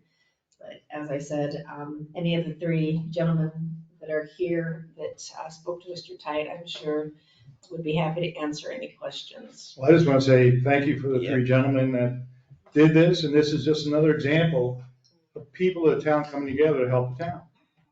Any public comment? Can I have a point of order first, please? You want to do, we're doing public comment, then you can do commissioner comment. It's not commissioner comment, it's He point has of to order. for point of order. Point of order? Yes, Go ahead. point of order. Based on the decision that was just handed down with the renewal of the contract for Lynn Ladner, I feel that the town is doing itself a grave disservice. I feel that the town is putting itself in a grave risk. The implications that pass off that are staggering at best. I will not have my name associated to that. Hereby, I resign.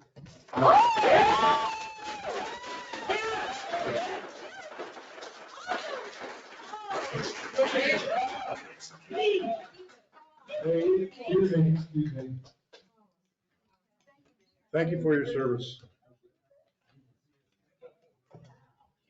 Let's be respectful, please. Okay. At least we have some decorum. To Noisy. demand respect. Decorum, please. Look at the- All right, is any public comment regarding the issue at hand? Nicholas Arstadi, 6017 Old Ocean. I'm not too familiar. What are the other government entities that they are already part of this deal? There are 150 entities that are currently part of this. These are big, like Palm Beach County or anything like that, or these are little. Yeah, one moment, I can look them up for you. Mr. Tate provided the information. He's one of the gentlemen that was on the committee here. Can give you a Oh, hand okay, with that. okay. I can just follow one more question. There is Boca Raton here in Palm Beach County, Delray Beach, Fort Lauderdale is, Lake Worth Beach. Trying to go through the ones that are here in Palm Beach County. That's enough for me. Yeah, West Palm Beach. Okay, the reason I brought it up because, I do a lot of financial, I'm involved with a lot. FDIC insured is pretty good for everybody. Right. A lot of the cities, they went under because it's kind of like a fund. What it is money in fund. And 4.7%, right now I'm getting 5% from FDIC insured. Right. So. They invest only in AAA rated stocks through the S&P. That's good. If the full cost, the other rating is, I don't have a Thank you. Hi, Arthur Ziv. I had the pleasure of seeing one of the three individuals working with Lynn, who handled the meeting quite well and was certainly seemed to understand everything we were saying. Just a couple things in response. One of the questions that I asked this gentleman, how many entities are in this fund? And it's over 150, and it's $3 billion in the fund. I raised that because you certainly don't want to be in a situation where there's 5 or 6 members and not a lot of money. 2 people bolt, and then all of a sudden your money's at risk. I felt comfortable, I think the others on the committee did, having that many members with that large of a pool, that if somebody needed to pull out a lot of money, there wouldn't be any issue. Along that line, the FL class has the highest, what's called Principal Stability Fund rating from Standards & Poor's of AAA-M. And what that means is the fund has extremely strong capacity to maintain principal stability and to limit exposure to principal losses due to credit risk and the ability to fully and timely meet its financial obligations. So their fund is structured every day to make sure that you put in $1, the posted value remains at $1, so you don't have what happened with SVB or anything like that. They are limited to investing in governments, government agencies, and the highest rated commercial paper. On top of that, they hold 20% of the fund in cash at any point in time, so they can meet the daily withdrawals that you all request. The other key factor to me was I wanted to know what the duration was. Duration is what is the average maturity of all their investments. Their own rules say it cannot exceed 60 days. Currently, they're at 29 days. What does that mean? That means if interest rates jump around, the long-term interest rates jump around, it's going to have very little effect at all on their constant value of the fund. And they also confirmed that all of the permitted investments fully comply with all Florida laws and regulations. Thank you. Answer any other questions you might have. Thank you very much. Just a quick question. Name and address for the. Sorry, Victor Martell, Dr. Victor Martell, 46 Harbor Drive South. Lynn, is there a reason why you can't, and I don't know the amount, and it's not my business, the amount is, why can't we just take the 250 and divide it up into separate accounts and protect it in the sense of where it's FDIC and protected from all the different accounts, or is that too much of a, I don't know, I'm asking as an ask. You could, number one, it becomes very complicated because you've got 1 million bank accounts that you're juggling, number one. Number two, you're not compounding as much because the greater the amount you have in the one account, the higher the interest rate you're The earning. higher the risk. I mean, Well, the higher the risk, yes, but. since we've seen these SVB things, and if it wasn't for the government bailing out a very large bank as opposed to small banks, it makes a big difference. That's the only reason I'm asking. Also with Bank of America, we're getting 1% interest right now. Well, that's, thanks, yeah. Yeah. Thank you. So, for almost 5% versus 1%. So right now, none of the banks are offering us a higher rate on any kind of. Is that because of the amounts? Is that? Yeah. Okay, all right, that's just information for me, I appreciate it. Thank you. Any other public comment? Yes, sir.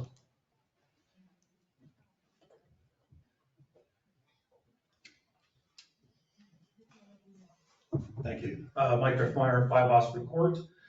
Just wanted to, as a retired financial professional, to assist with either the 3 other members of the committee that helps Lynn or to help you with individually as well. From what I've heard from your explanation and the questions answered, this sounds obviously like a no-brainer as far as making sure that we get things done and invest that money appropriately. I have some very, very detailed questions that don't need to be asked here, but I did want to offer my support wherever it's accepted. Certainly, and feel free to follow up with me, or I can reach out if you can make sure the town clerk has your contact information. I can reach out to you. Fantastic. Thank you. All right, any other public comment? All right, hearing none, back to the commission. I'd like to thank Lynn, actually, because she's the one that first brought to our attention the ability to join this $3 billion vehicle. Then I'd like to thank Tim Cassidy, Art Zev, if he's still here, and I'm forgetting number 3, Phil Vessler, who's not here. And I know you had a couple other citizens helping. I just want to thank all you guys. This is found money. Thanks. Any other commissioner comments? Yeah, I echo the sentiment. I had just a real quick question, because this is not my area of expertise. If something is not FDIC insured, is there any municipal or state statute that requires that? Just want to make sure we've crossed all our. Mr. Mayor, I'm not aware that it's a required mandate by Florida statute. I believe the way this has been set up by statute, that they're not insured, but they do have their ratings that show that it has stability. Thank you. Yes, sir. If I might, so my understanding, and goes back to my years as a public finance investment banker, and those transactions always involved how those monies could legally be invested. And it was also did come up in our conversation that the state statutes spell out what are permitted investments for municipal governments. And all of the items that are listed, the commercial paper in the highest categories, government agencies, are clearly allowed under Florida statutes. And that's why I asked the question, and I made it, and it wasn't clear in my comments, that all of these are the quote permitted investments under Florida law. Thank you. Thank you. Good question. Anybody else? All right. All those in favor signify by, motion. Anybody have a motion? I think we already did the motion. No, Steve, go ahead and make a motion. Or Carolyn or Christine, somebody, please. I make a motion that we agree to invest in Florida Class. You guys say We gotta pass the resolution. Pass the resolution. 2023-02. Okay, that we accept resolution 2023-02. Second. Question is second. Any other discussion? Hearing none. All those in favor signify by saying aye. Aye. Motion carries. All right, moving on to number 15. Designation of voting delegate and alternatives to Palm Beach County League of Cities, Inc. Lynn? All right, every year as we install a new commission, we have to designate voting delegates and alternates for the Palm Beach County League of Cities. The league meets every month for their regular meeting, and then there's also the District 4 meetings and the installation. There's also the Florida League of Cities Conference in, I believe it is August every year. The commission needs one voting delegate that would vote at the Florida League of Cities as well as at the county annual installation and board meetings. And then that will be designated. Then you'll also ask you during my report later on if any of you are going to attend the installation ceremony for the board next month. Who was it last year? I believe it would have been Susan. That was you. Susan. Susan as the mayor, and then Christine as the vice mayor. I know that Christine regularly attends the monthly meetings. Do you? And has attended the annual conference in August as well. I'd now like to pass the rein to somebody else. Can I I know nominate where you're myself? going. I might as well keep doing it if you've been doing it. So does anybody want to? Happy to. All right. Well, I guess we make a motion and a second and all this stuff for this. All those make a motion for Carolyn Cassidy be the voting Do we delegate? need to approve this or just consensus? I mean, can we just be a consent? If it's just consensus, that's fine. I don't believe the local League of Cities needs anything in writing that says who's been appointed. All right, so our voting delegate is Carolyn Cassidy. Do we have an alternate? Do we have an alternate? An alternate? And the alternate, the alternate can be a town manager. The alternate can be Sorry, a it's town not the manager. town manager, the alternate. There you go. Enough meeting. All right, moving on to number 16, designate regular, that's the Palm Beach County Housing Issues Forum. Yes, the Housing Issues Forum, now in this case, the town manager has generally been the person that is the delegate. All right, so we all good with sticking with that? And then we do need an alternate. In the past, it has been a commissioner that has been the alternate. They only meet quarterly. They meet quarterly. It's part of the county's affordable housing and then housing initiatives. We don't really have that here, but, so Carolyn Cassidy, would you? Yes. Okay. Everybody good with that? Yeah, so it's Lynn, number one, alternate. Carolyn Cassidy.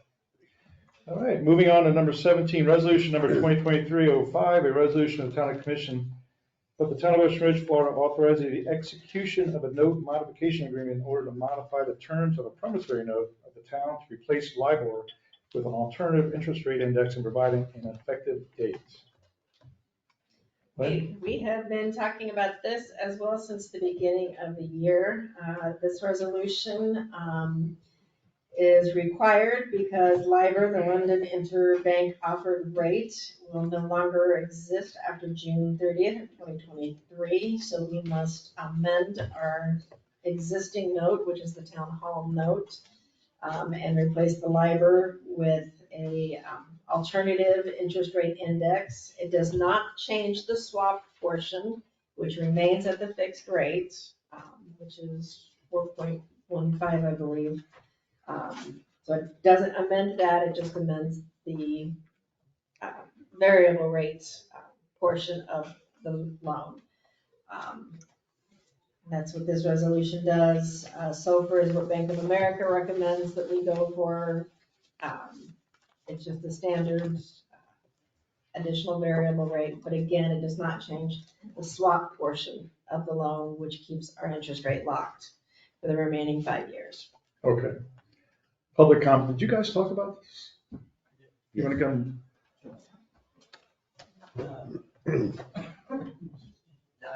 Tim Cassidy, 7 Hudson Avenue. So what's happening here is it's been a process that's taken 5 years for Wall Street to figure out.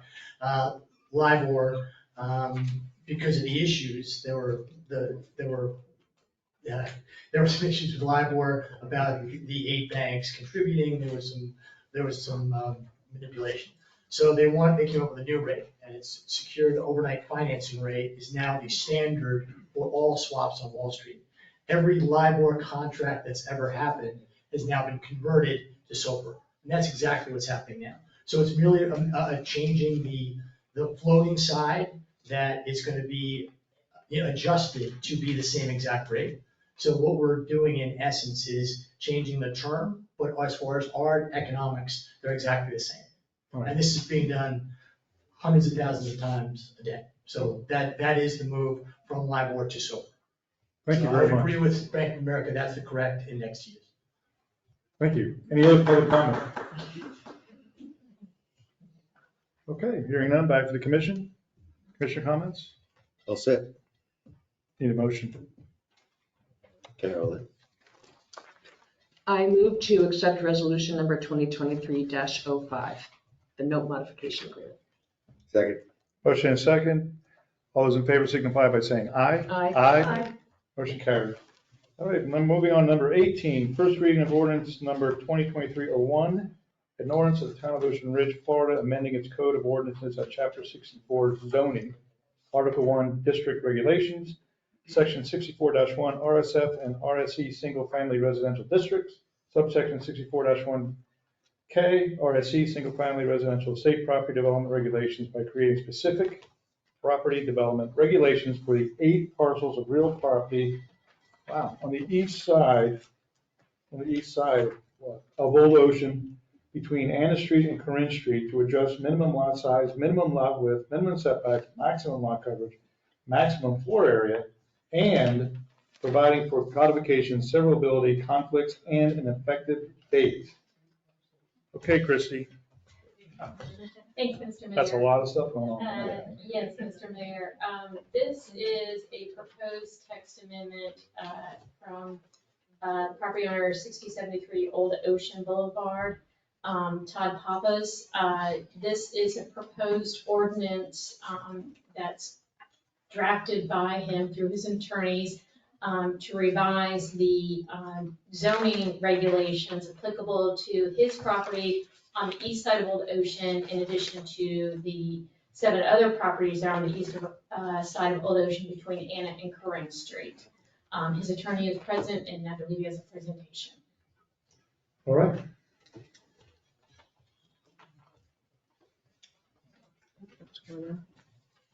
Thank you very much, Christie. Name and address for the record. This is not quasi judicial. It's just legislative. Name and address for the record, please. Yes, good evening. My name is Matthew Scott. I am a zoning and land use attorney for the law firm Deneen Miskel and Backman, with an address of 14 Southeast 4th Street in Boca Raton, Florida. Here I'm at the applicant, Todd Pappas. Before I begin, I have 2 handouts to get to you just because I think they're going to be hard to see on the screen.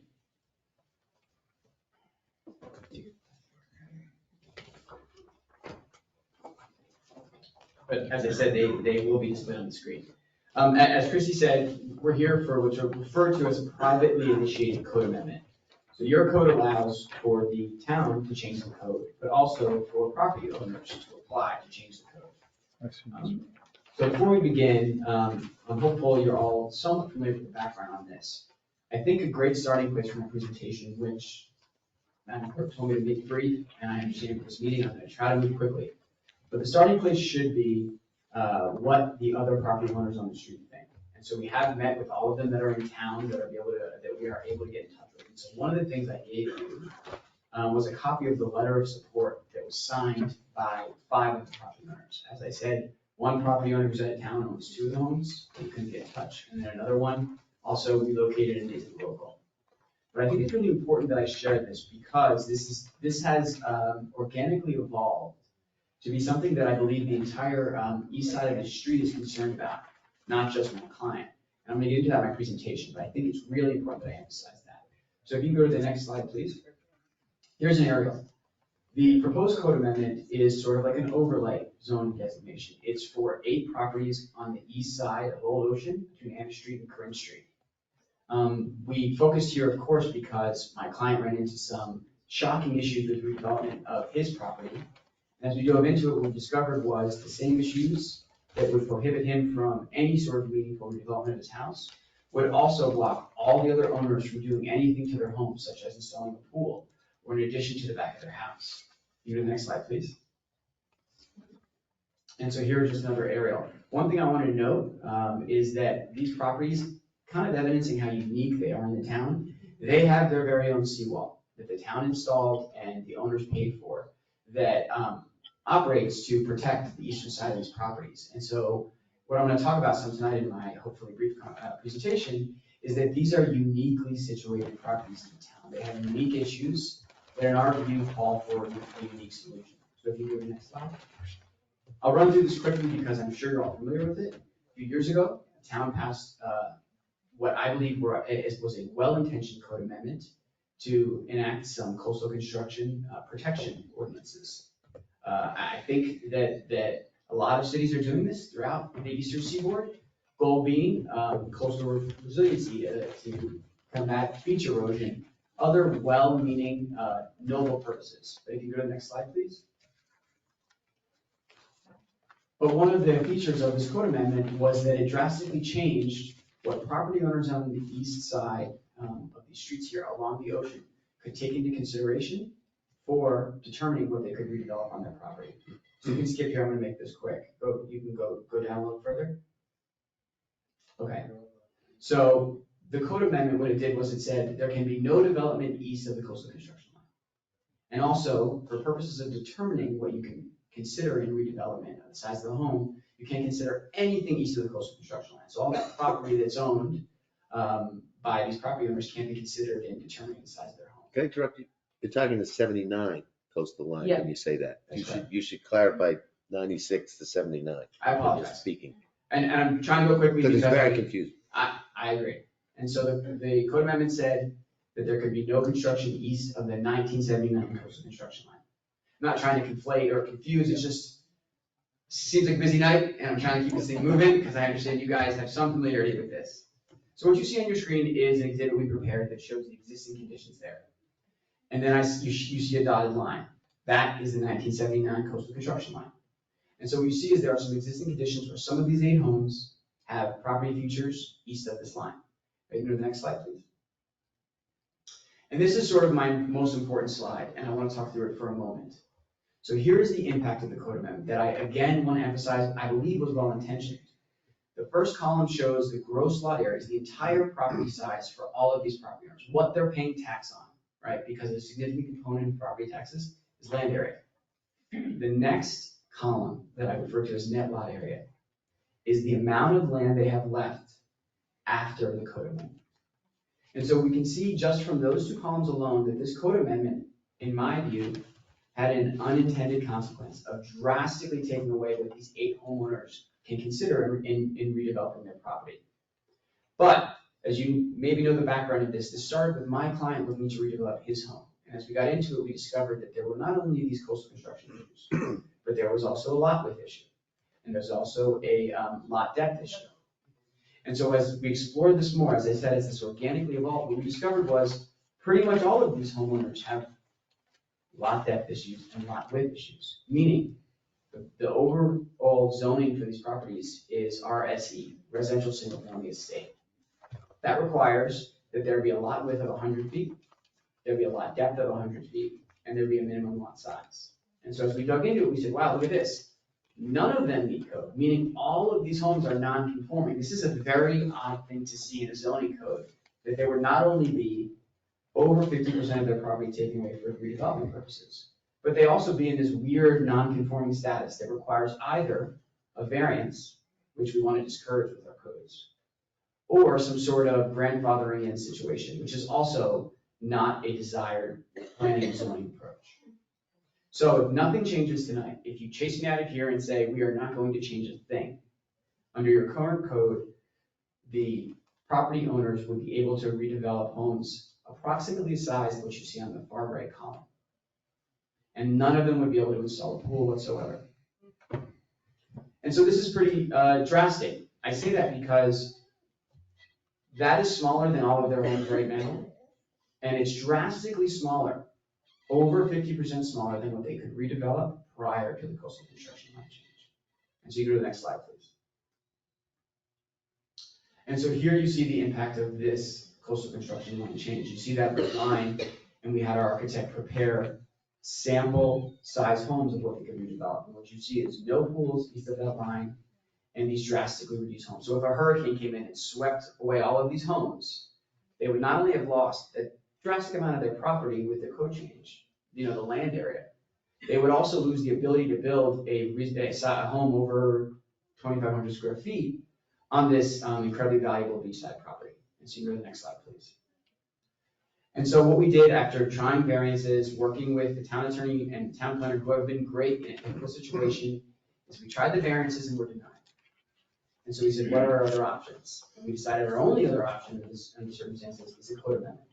And we figured, rather than piecemeal it, why not address all of these very specific issues to this area?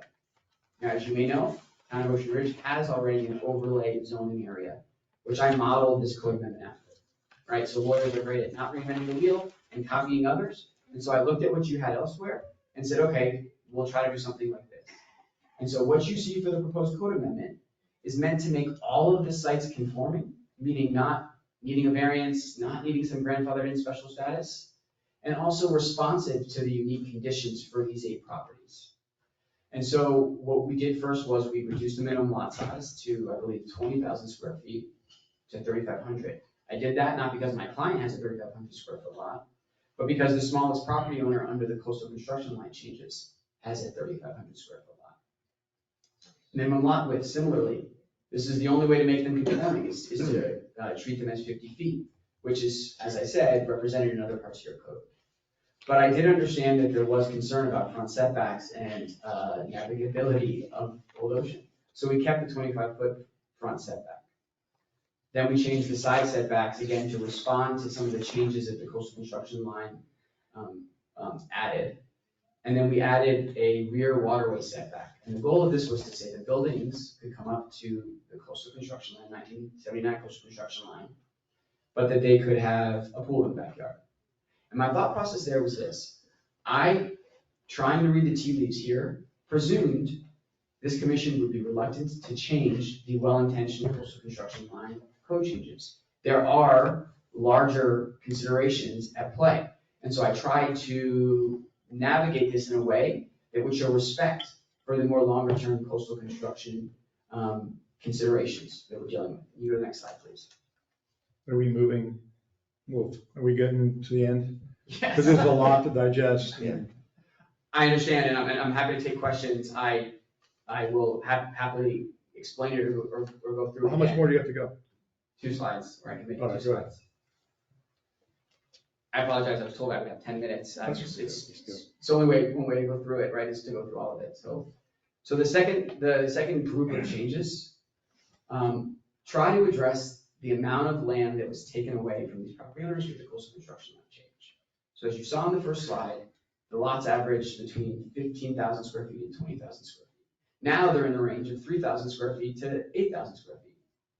And so the way to accommodate this while respecting the coastal construction line considerations is to increase the amount of lot coverage they can have on that reduced area and increase the floor area on that reduced area.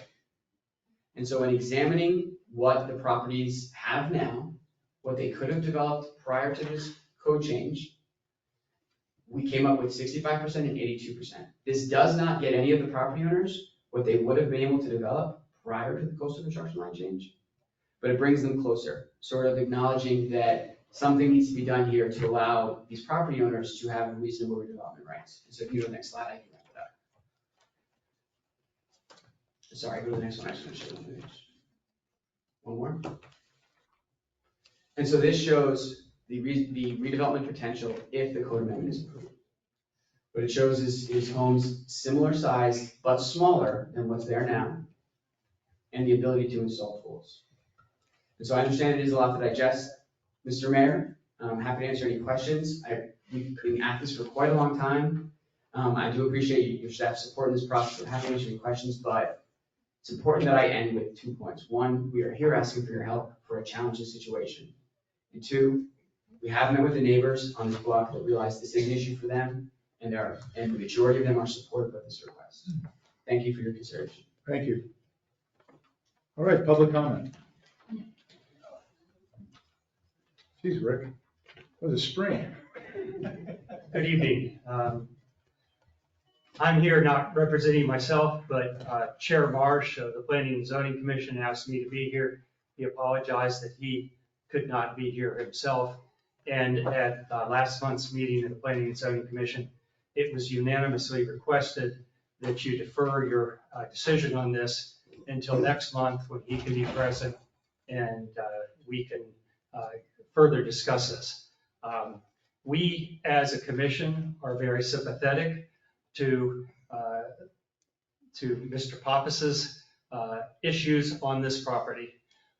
We are not sympathetic to a one-size-fits-all answer of an overlay district. An overlay district is a good idea where you have consistency. We have it in Ocean View, and we have similar size lots. We have lots that range in size here from 105 feet to 55 feet. And it's proposed that the lot width under the change go to 50 feet, which means 2 of the lots could be divided into two smaller lots. There's a bit of a red herring being used as the coastal construction line. The coastal construction line change did not make these properties non-conforming. They were non-conforming before the coastal construction line went there. So every one of these properties to be redeveloped requires variances. And that's the way our code is. One of the things that we think would be very helpful here, and it's been discussed with the town attorney, is if we made a special, call it district or area, that these properties would come before planning and zoning, before going and requesting variances. So that it was negotiated out on a property by property basis to overcome not only the coastal construction line issue, but many of the other issues, lot width, setbacks that pre-exist. And there, unfortunately, most of these lots are zoned for 20,000 square foot minimum, and part of their land was separated and made them non-conforming. So in the cases of the buyers of these properties, they bought non-conforming properties. That doesn't mean that we as a town should deny them the right to redevelop. But to go and include so many things as broadly as this ordinance is not in the best interest of the town. Thank you, Rick. Can I get one little question, Rick? Beg pardon? Just one question. Yes. I was curious about that. So the 20,000 was the land from the ocean down to A1A. Then it was, people sold their west half. So that's how we get to these. And then in most cases, I can't tell you every case because I don't know how long people bought land knowing that they were non-conforming. Right. Yeah. And under, I think, and the town attorney can correct me if I'm wrong, that under our ordinance, you're not denied the right to redevelop your property. You could redevelop within the footprint of the property that exists there now. But when you start trying to change things around, and undeniably, when you want to build a new house, you do want to change some things around. We think that it's more of a property by property approach, and we would really very much like to work with Mr. Pappas and coming to a solution without having an overlay district here. Thank you. Betty? Just a quick outlay of what caused this problems. Originally, the houses on the ocean were separated by the road, but they were also part of the property that runs from Old Ocean to A1A, which gave them all the room they needed to do whatever they wanted to do. And when the first people started breaking those properties west of Old Ocean, they became non-conforming and they profited by it. I just think you might keep that into consideration. Thank you, Betty. Nick? Okay. Nicholas Arstadi, 6017 Old Ocean. The only comment I have is basically, I don't disagree with what they're proposing here, but what I think they should be done, the numbers should be checked. 0 setback in the back, or the total floor ratio 82%. And my concern is, are there any precedent around on the coastal throughout the Florida that actually they had this setback being set 0? So again, my position is I don't have any issue with having some change on those, but not the way it's designed before doing some analysis of exactly what would be the best. Thank you, Nick. Yes, sir.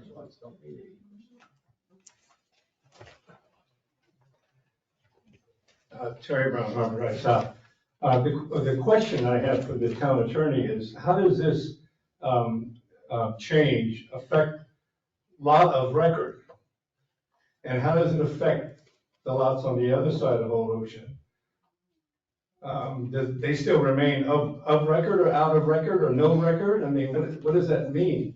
So the other comment I want to make, most of you know where Lucy and I live on Harbor Drive South. You can't see the house because we like it that way, all covered up. But that lot that we live on is slightly more than a quarter acre, 11,000 square feet. Our house is 3 bedrooms, 3 full baths, is 2,800 square feet. That counts everything, porches, garage, everything. They're talking about 4,500 square feet and a small lot, whatever technical information you want to come up with. You're talking about a monster structure on a small road in a quaint seaside village town. Just think of what it's gonna look like when it's finished. Look like, visualize. They say it's gonna be a benefit to the town, but I'm not so sure it won't end up being a negative for the town. Certainly the construction of it's gonna be a negative for everybody who lives around there. Thank you. Yes, sir.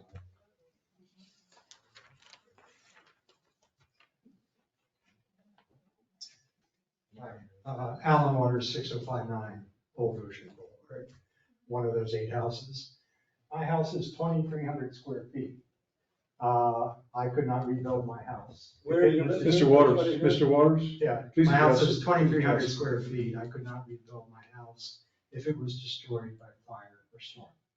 2,300 It's the square feet. same footprint. Okay, so, Good. just a couple of things. You know, I did not know that I had a non-conforming house.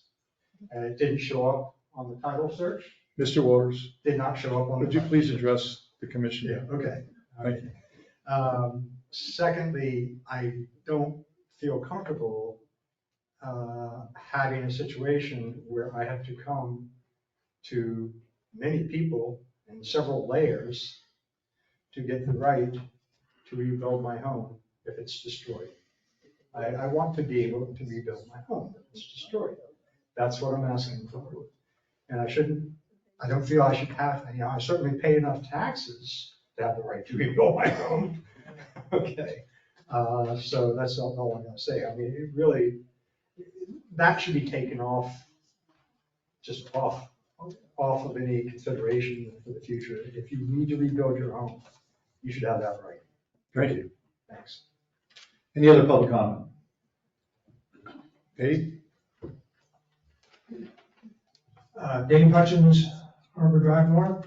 I'm also on planning and zoning, and we've sat through this dialogue on Mr. Pappas' property for quite a while, and I'm sympathetic to what he's involved with.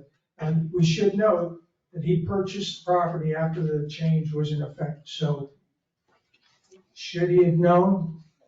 Perhaps. Did he know? Apparently not. But we want to give him an opportunity, as we would like to give everyone an opportunity in that neighborhood to build a nice home if they need to. Question is, how do we do it? And it's really complicated because we know that these 8 lots are called non-conforming because of their size.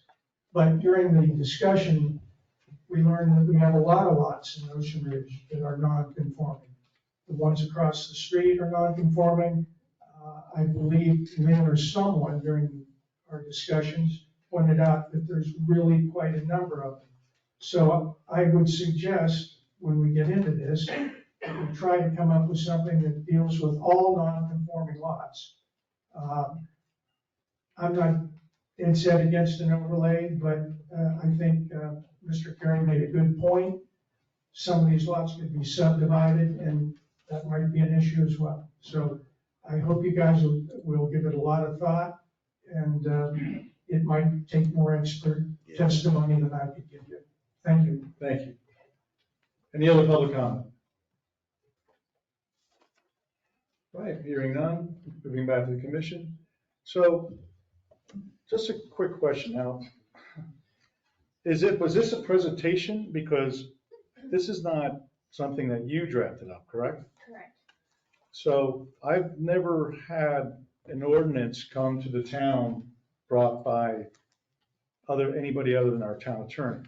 So I would not entertain any ordinance that's brought by Can I interject? anybody outside the town unless it's vetted by our town attorney. However, having said that, this whole issue, there's a lot more moving parts in it than it meets the eye. So in my opinion, this issue involves not just those lots. I mean, if you look at that coastal construction line, I'm pretty sure most of you know the Lindquists. That coastal construction line cuts off the corner of their house. So they can't do anything with that ordinance that's on there. They couldn't do anything to rebuild that corner of their house. by that ordinance, unless they did a variance. That's an issue. So these are all issues, and the other issue on the side of the town is the building and zoning did something to protect the dunes, and that was, I believe, part of the whole reasoning of doing it. Since that time, a lot of those homes have had now a seawall behind them. So that literally gives a line of demarcation where that property has to stop. So that does now dovetail into putting into some kind of overlay, some kind of special exception.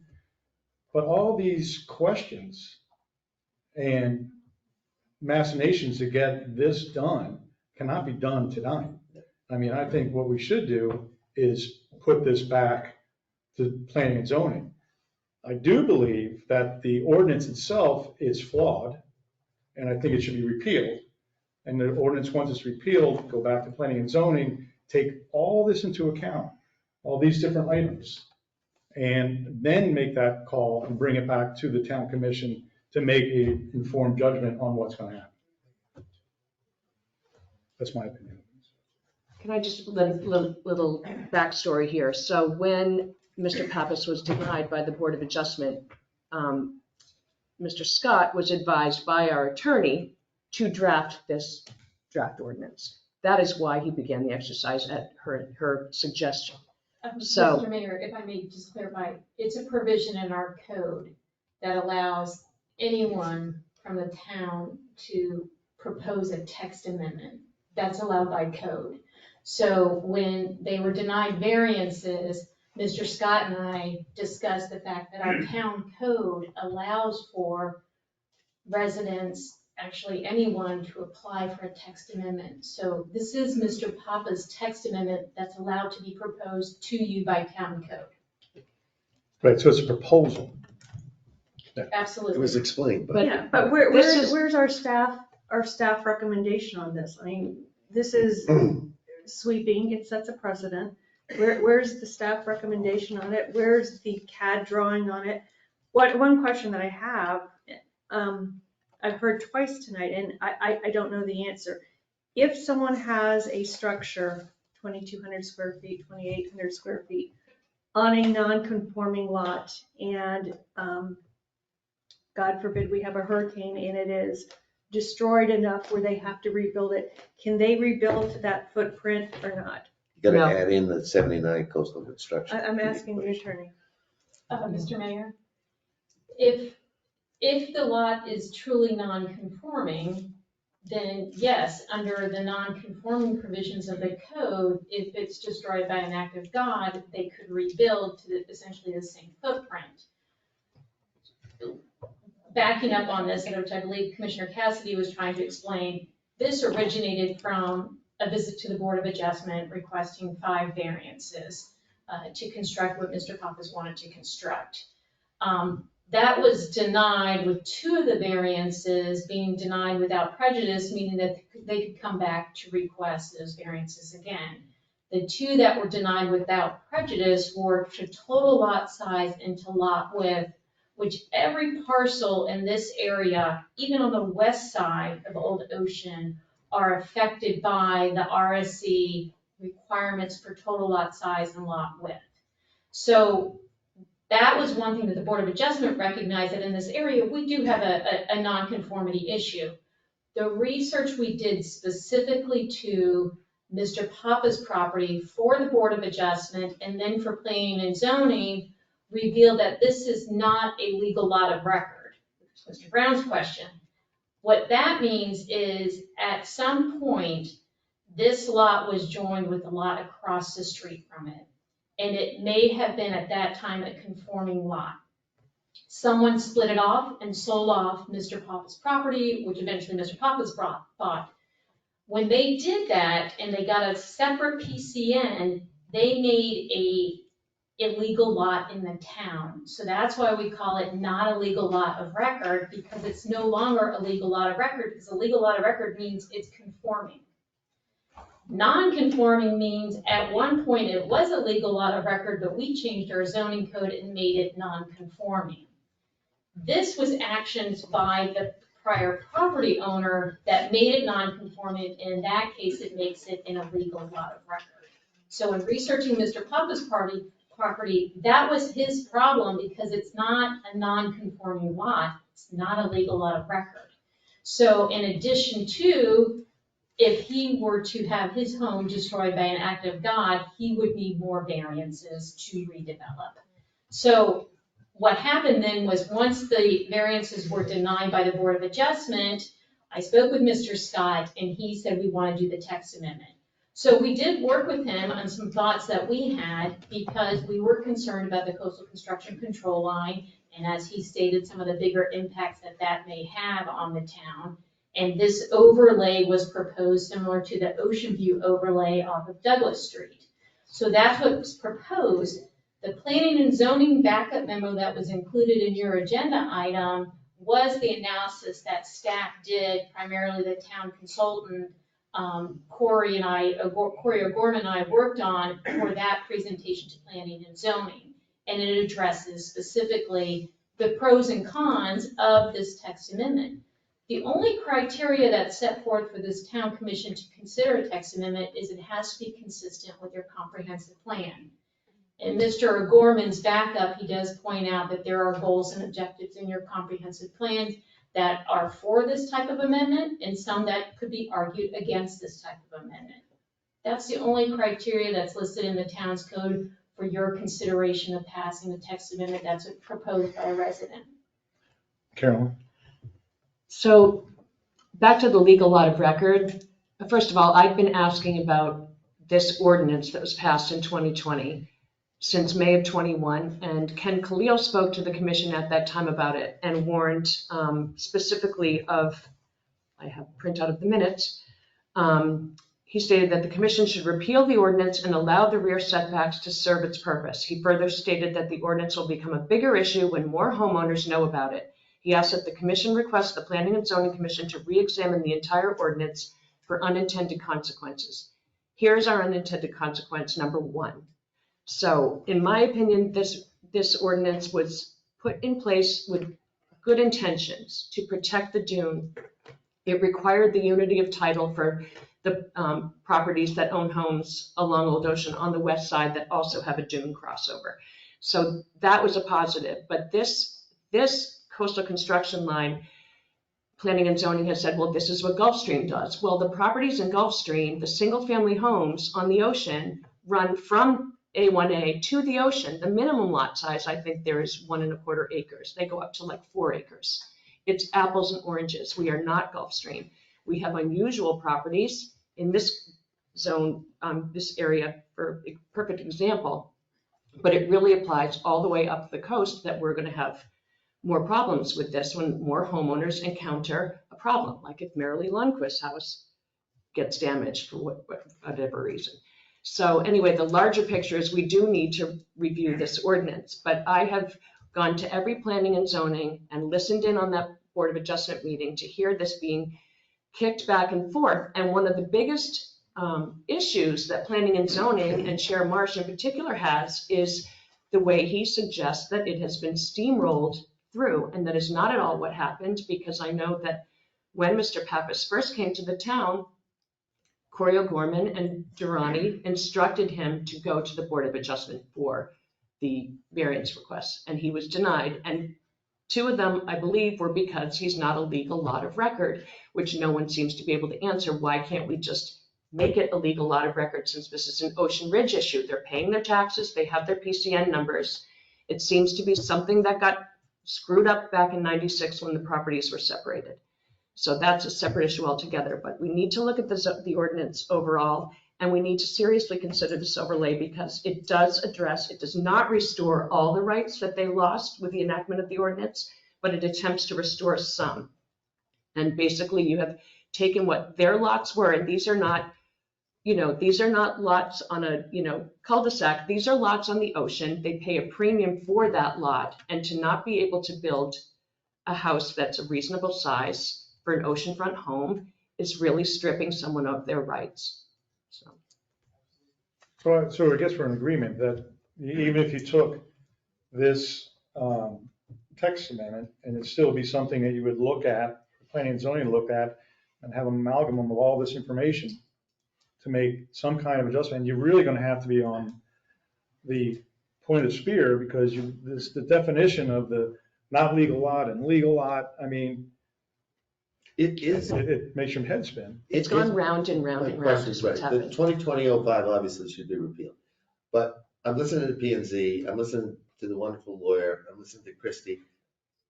I think we need an outside entity that actually can deal with this. This is beyond, it's definitely beyond us sitting here making a decision on this, because as Carolyn pointed out, you're talking going all the way up the coast. So anybody that gets hit in a hurricane isn't gonna be able to build back to the size they had perhaps, and certainly not the damaged part of their house. The whole thing is a big mess. What about Cory O'Gorman, our No.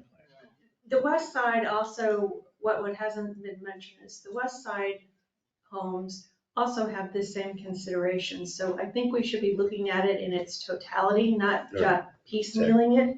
But I do want to give, because it was a lot of information to digest, and thank you for trying to break it down as distinctly as you did. But just so you understand what is being proposed in this text amendment, and I don't feel like there is consensus just by listening that the text amendment is going to go forward, but just so you know what it is, they're proposing to move the side setback from 10 feet to 15, from 15 feet to 10 feet, the rear setback from 25 feet to 0 feet, the maximum lot coverage from 32% to 65%, doubling it. Or 82. That was 82. No, hold on, and minimum floor area, one's lot coverage and one's floor area. Minimum floor area from 36% as it stands to 82. So this, while we can say it's unintended consequences, in all due respect, I think you got very greedy in what you're proposing. If there had been some type of sensible compromise, it would have probably not continued to go in this spin cycle. I would be very much in favor of sending it back to planning and zoning, specifically with the thought of not only dealing with the east side, but the west side and any other houses that might actually fall within this. And we need some visualizations. There was a visualization and it went very quickly. You did a rendering of what the change was from the CCCL code change, but you didn't do any rendering of what it would look like if all these houses were built to the maximum of what you're proposing of 82% lot coverage. That would be, I think it was purposeful, because I think everybody would stand up with their hair on fire at this point. So those are just some things that I would like to see if we do kick it back to P&Z. All right, so before we get any further, Mr. Mayor, you made a fine. excuse me. If I may suggest one thing, Commissioner Cos brought up. That's what I was gonna say. A good idea. I believe in 2024, the town's year amendment to its comprehensive plan, sort of an update to its comprehensive plan is due. And usually when you go through that process, you do bring on a consultant to assist the town in drafting amendments to its comprehensive plan. And by doing so, they do, obviously your comprehensive plan has to be consistent with your zoning. They do then sometimes trickle down to get into your zoning to make changes so that everything is consistent. So Commissioner Cos may have an excellent idea of bringing in a consultant to really look at the code, specifically this area, and work on updating your comprehensive plan, which is due in 2024 as well, and maybe doing more of a global address of both the CCCL provision, this, considering whether they should all be made non-conforming, those types of issues to be looked at. All right, is that some company that you would find, or town manager of Atlanta? It depends on how you want to do it, but your last update was done by Kimberly Horn. You can go back out and do a competitive selection for it, because there are a variety of companies that do comprehensive plan updates. All right, so why don't we do this? Why don't we go ahead and, if there's a consensus of the commission here, to instruct the staff to look into getting a consultant, to find us a consultant, and then go over this problem, and then once the, whatever they come back with, how long would they think that would take? That's why I wanted to come up, because to be fair here, it's gonna be a multi-year process if you hire a consultant. Yeah, how long, the text amendment addresses 8 properties immediately. Hiring a consultant and going through this kind of a review is a years-long process. So I think both need to happen. Well, you could request a proposal to do this issue first and get a time frame on it, ideally sooner rather than later, and then a proposal to work on your comprehensive plan update. Right, so let's, Outside expert? Oh. so let's do this. First, things first, let's get the consultant. And then I believe addressing these 8 parcels would be the prime suggestion to this consultant to get done in a very reasonable amount of time. Could we also at the same time send it to P and Z? I mean, I think the more people have got their eyeballs on it, the better. I have no problem sending it to P and Z. One second. What do you want to do with the amendment, the ordinance? I would think 2020-05, this is what I'm getting at. This whole kettle is just way too much fish in it. It needs to be segmented. So I would think 2020-05, which is causing us the problems that Ken Cleo said it would cause, should be taken off the books. Should we wait until after would it be prudent to wait until after we have the consultant's No. direction, or at least a recommendation rather? Mr. Mayor, I think with the repeal of that ordinance, if you went back to how that ordinance existed prior to that, there is other language in that that has another line that's involved. And I believe that line is a rather dated line. So we'd have to go back to see how repealing what was done in 2020 would bring us back to. I do believe it would remove the one provision that's problematic to these properties, and that is deciding lot size and your total floor area ratio. Right. I don't want to get too technical, but you would cut off that consideration of that property towards your total lot size. And I think that's the one area that you're really zeroing in on, because some cities address that differently. All right, so let's do this then. If there's a consent to the commission, why don't you take a look at that, at the ordinance? See what you can, how that could be carved up and bring it back to the next meeting. You're talking the 2020-05. The 2020-05, because I think it would be prudent to do that, because repealing it right now could create more unintended consequences. Right. So is that a consent or a? Yes. I'm confused. So, I mean, I can tell you right now in 2020-05, the problematic language, section 6717G, which establishes the area taken into consideration for lot size, and then the discussion about the coastal construction setback line, changing it to the 1979 coastal construction control line. So those are the 2 elements that are most problematic. I don't see why we have to redo the whole thing. The city of Boca just went through a lawsuit on this very same issue, where the owner was not allowed to develop on property they thought they had. And they ended up, the city is paying now all the legal fees that were accrued by the property owner. But I think what Jeff's saying is, we got to go revisit why we set up 2020-05, to make sure that when we repeal it, that we don't leave something else there that we meant to fix.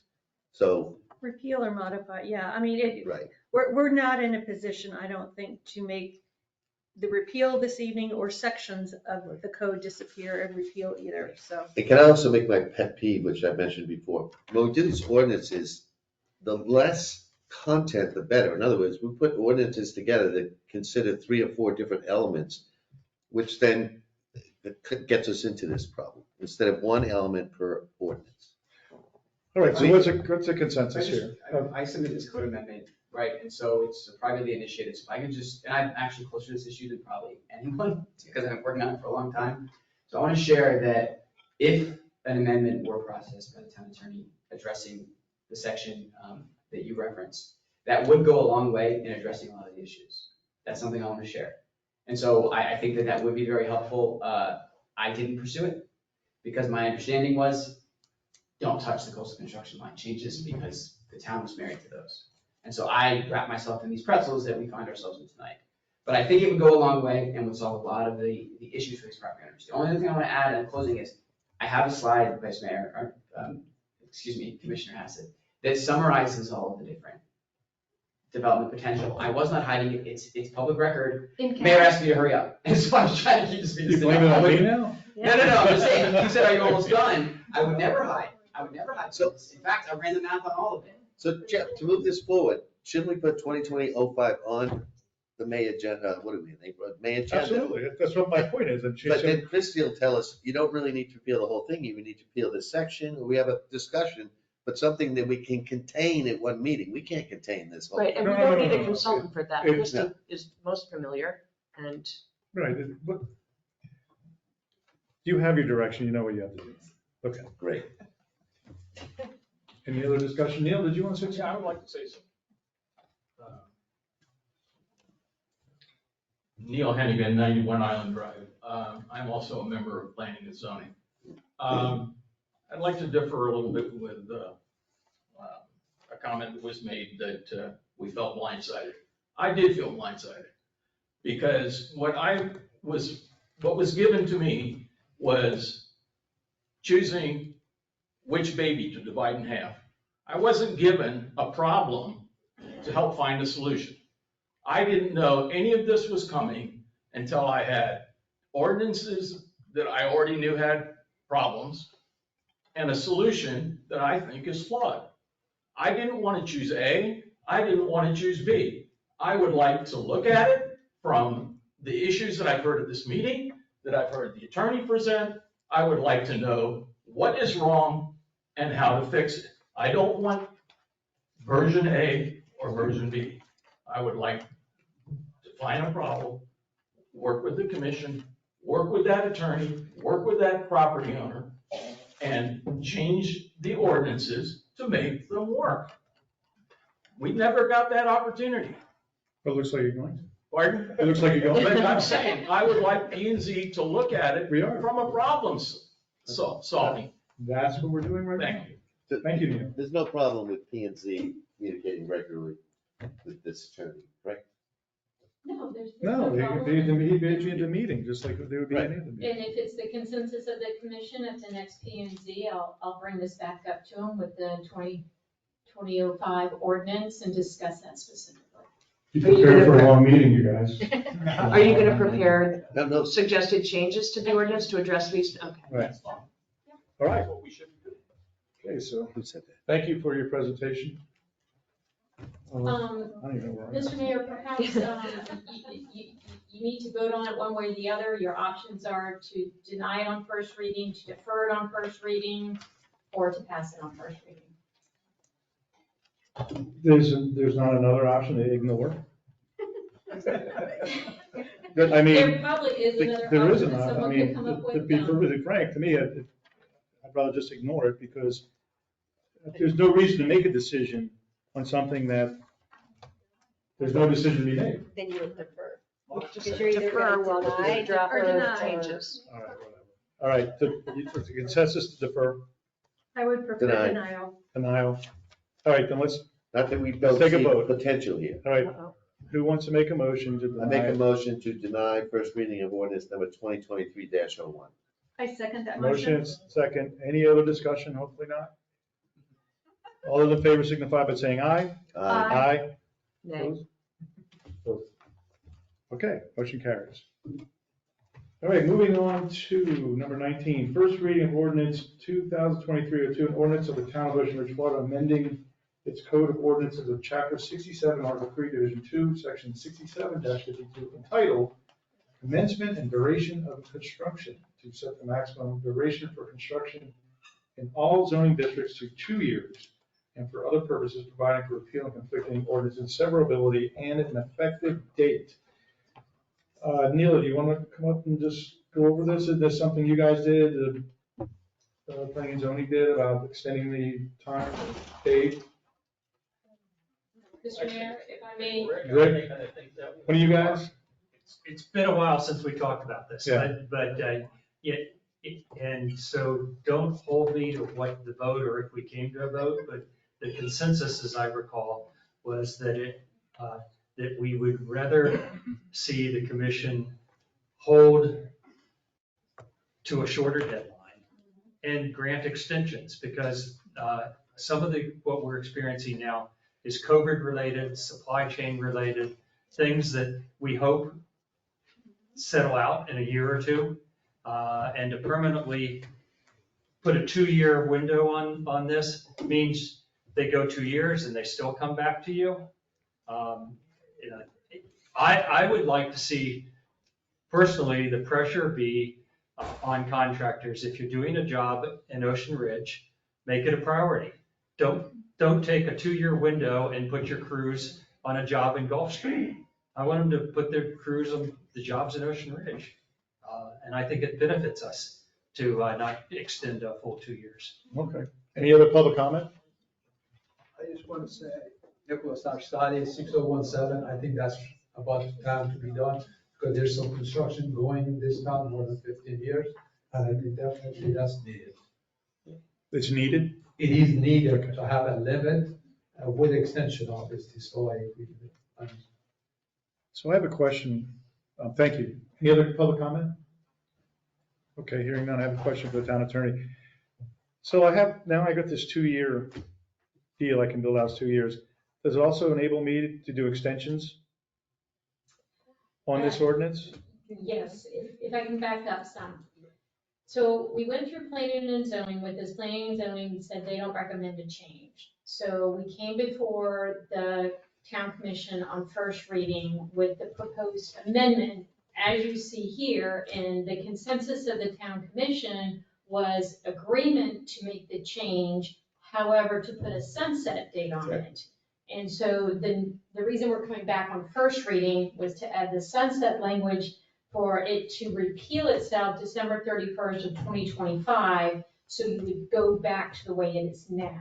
Well, the reasoning is that everybody can see we're not just giving somebody 2 years and then forever. It's an extension, so 5 years later, the guy's still got plumbing trucks in front of your house. So we already went through this once. Yes. And we approved it. Okay, and then now we've added the sunset, which was the question mark we had on it. So I don't have a problem with it. Is that a motion? I'll make a motion to accept first reading of ordinance 20, or to approve first reading of ordinance 2023-02. Second. It's a motion and a second. Any other discussion?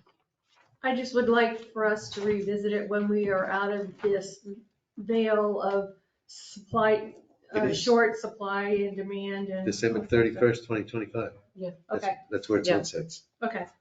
Thank you. Okay. All right, all those in favor signify by saying aye. Aye. Motion carries. Thank you. All right. Number 20, okay, discussions regarding signs on the beach. The only discussion I had was we instructed the town attorney to look into an ordinance regarding that, and my question is, have you looked into that at all? Or drafting anything? There's a plethora of options that the town has. Obviously, for First Amendment purposes, with any sign ordinance, you want to put in place reasonable time, place, and manner restrictions.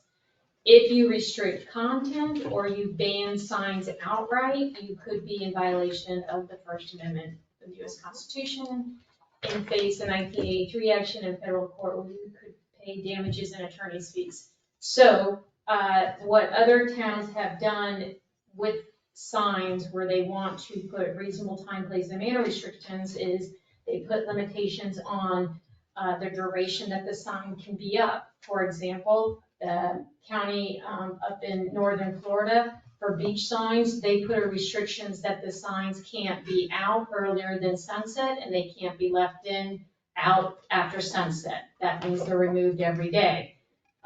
There's other things regarding whether or not they can be permanently affixed to the ground or attached in a manner, limitations on size, limitation on, depending on how much property you own, for example, in this sense on the beach, how many signs you can have, whether they need to be at the corners of the property or one on the property, the number of signage, how large the sign can be.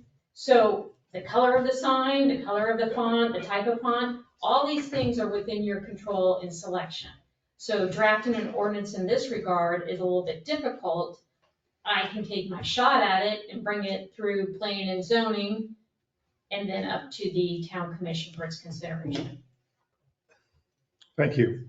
Public comment. Go ahead, Terry. Go ahead. No, I was just gonna say, I really like that movement every day. That would wear them out. But really, it needs to be addressed where the signs are almost on top of the public right of way, the state public right of way up to the high water mark. We have some places where that did occur. So that ought to be better regulated, in my opinion. And I ought to say no dogs on the beach at the same time. During turtle season. Thank you, Terry. Mark Feinstein, 5109 North Ocean Boulevard. Just this weekend, beautiful weekend, gorgeous beach day. There were probably 5 cars or vans on the corner of Tropical and North Ocean Boulevard that were stopping, letting people get out, and going down to the beach. And the signs that we have right there helped. They stopped the people. I observed this. Go down, they look to the left, they see the sign, they go to the right.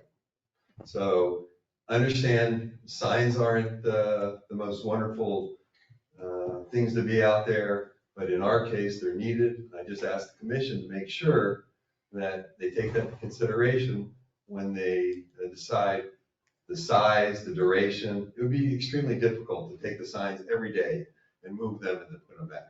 So I think Tropical and North Ocean Boulevard is a little bit different than everywhere else. The signs, they're working. So just ask that to be considered by the commission. Thank you. Anybody else? Any other public comment regarding signs on the beach?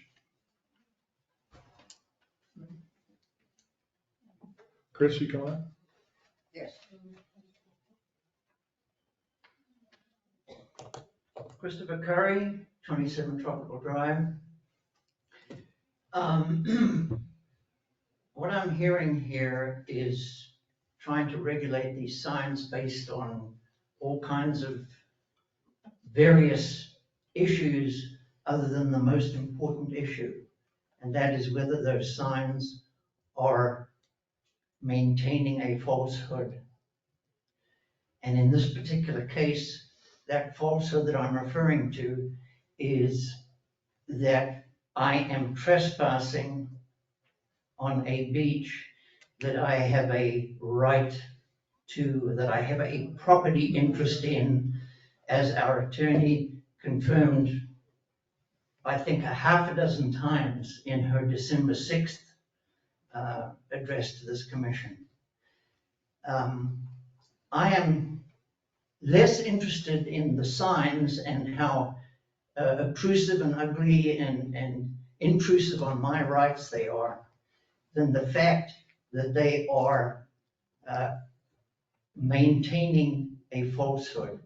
And that is that in the area in which they are posted and what they are indicating is subject to trespass, I am not trespassing on when I am there. I have a right, a customary use right, and we need to do whatever is necessary to affirm the fact that that right exists. Thank you very much. Thank you. Anybody else for a comment? All right, back to the commission. Any ideas? I had to leave for a second there. I assume you got into the placement. Oh, we already did an ordinance and everything.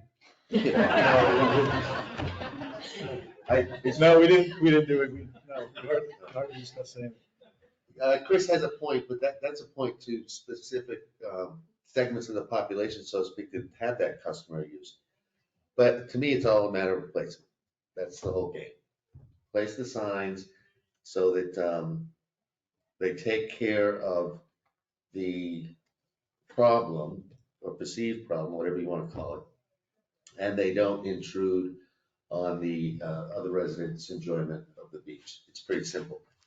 And as far as what Mark was saying about the drop off in Tropical and Old Ocean, we just had, you can get a sign installed that says there's a fine for that. There's signs there, and they just park right in front. What does the sign say? He's talking about, No he's talking about stopping, no Beachway, he's standing. talking about tropical. No, I know, but that's okay, I understand.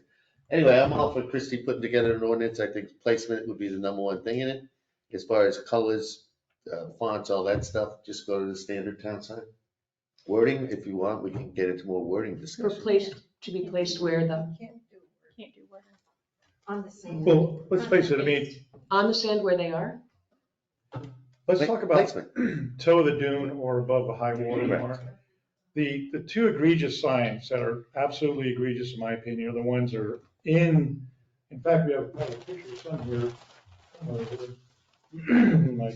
it is. I'll put that on there. Where it's actually, the seaweed's on the west side of the sign. To me, it's a little far into the beach area. So placement of signs to me is a key issue. Now, I don't mind a sign saying, look, stay off the dunes, stay off the sea oats, at the toe of the dune. But obviously, this sign is not anywhere near the toe of the dune. It's literally in the center of the beach. In fact, I'm surprised it was at night. Whoever's riding the four-wheeler probably would have smashed right into the darn thing. So, and the other thing, we have turtle season coming up. Is this not a hindrance to turtles? And a lot of people are concerned about turtles. Is not this a hindrance? Plus you get the arrows. But for the turtles? No. No, yeah, but the thing is, I think that's really what we're talking about, is the placement of sign in regards to what is off limits.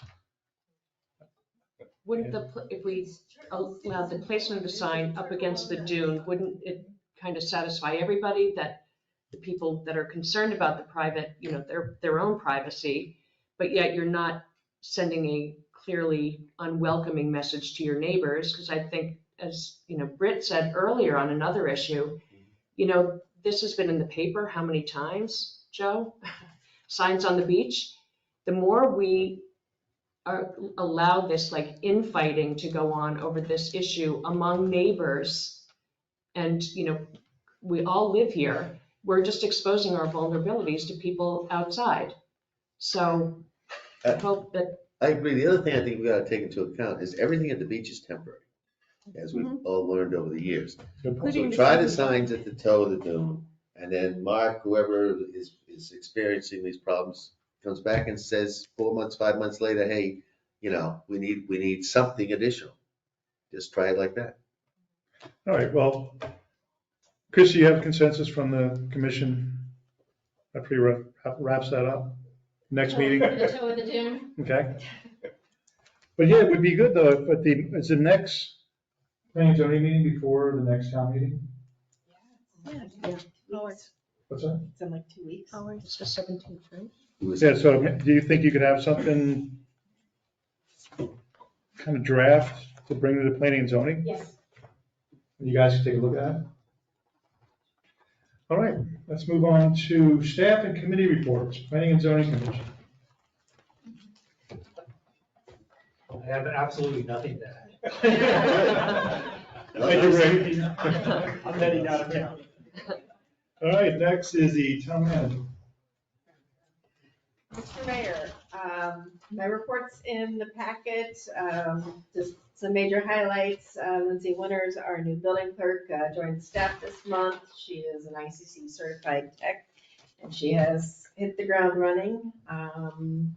This month also, March marked the start of sea turtle season, so make sure that you are using the necessary amber sea turtle friendly lights.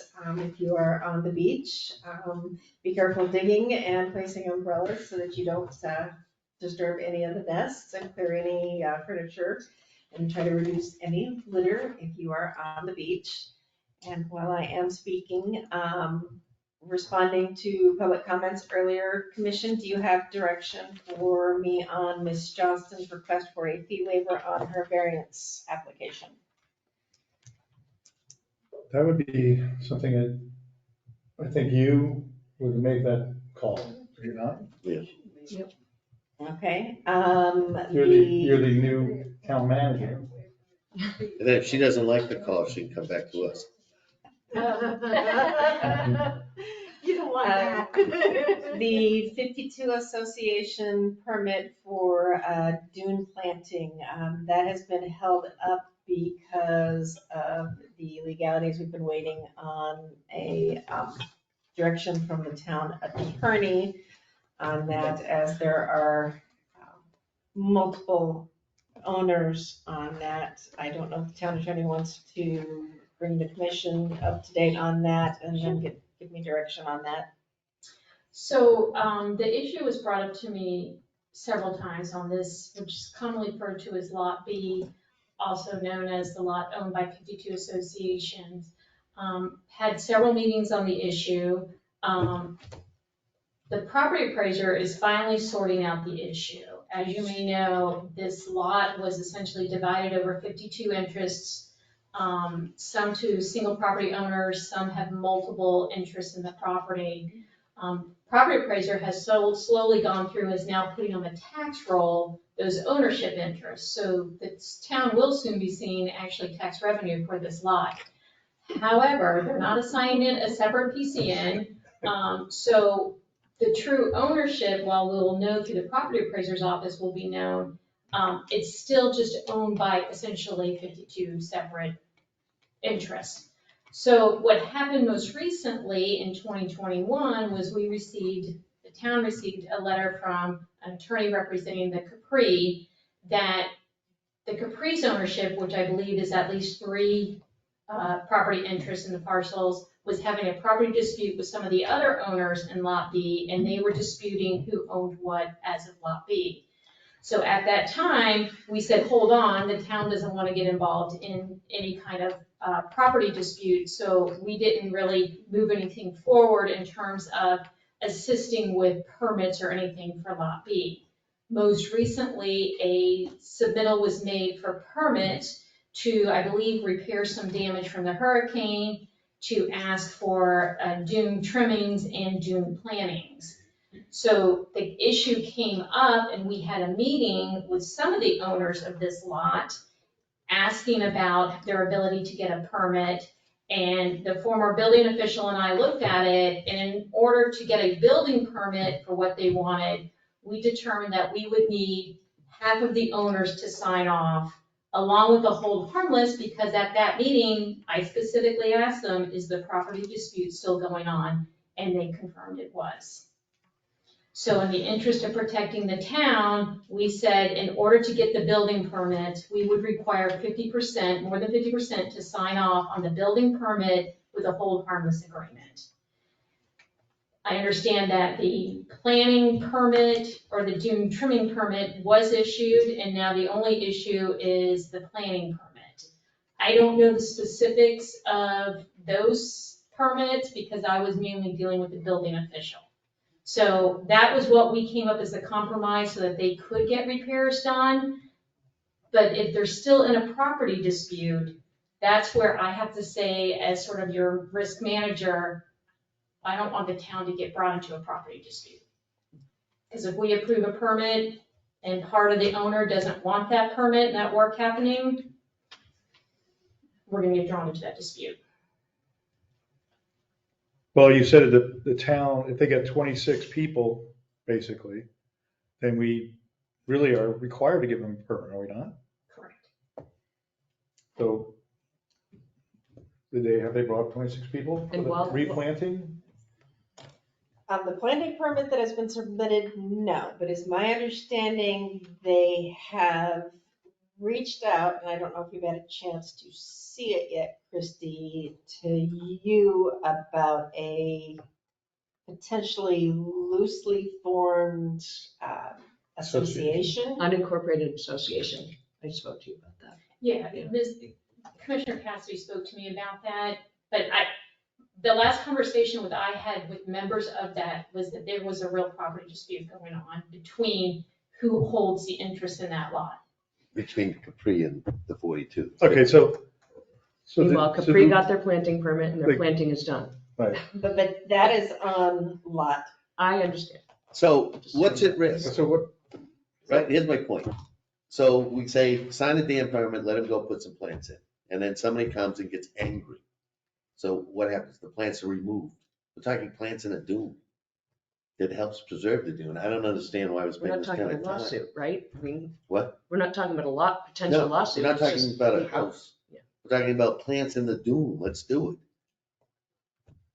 I If think they have the it's- 26 people, Right. Well, the permit that was submitted right now does not have the 26 people. then they can't get the permit. They have to have over 50%. I thought you just said that. All right, then, there it is. Why do we keep going around and around? Just wanted clarification. Earlier this meeting, we approved the Infrastructure Surtax Committee report. As a follow-up to that, one of the things that was discussed by the Surtax Committee is the fact that we do need to begin moving forward on septic to sewer conversion.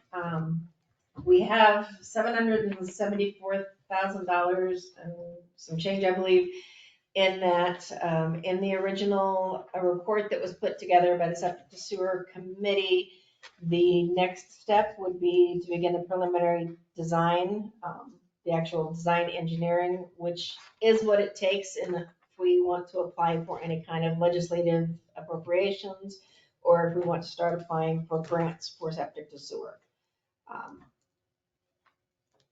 The question is, if we're going to do that, if we're going to put that, start moving towards that in the budget, we would also want to start putting out for an RFP or decide if that is something we want to work with our current town engineers on that for, as well as do we want to put that in the upcoming budget.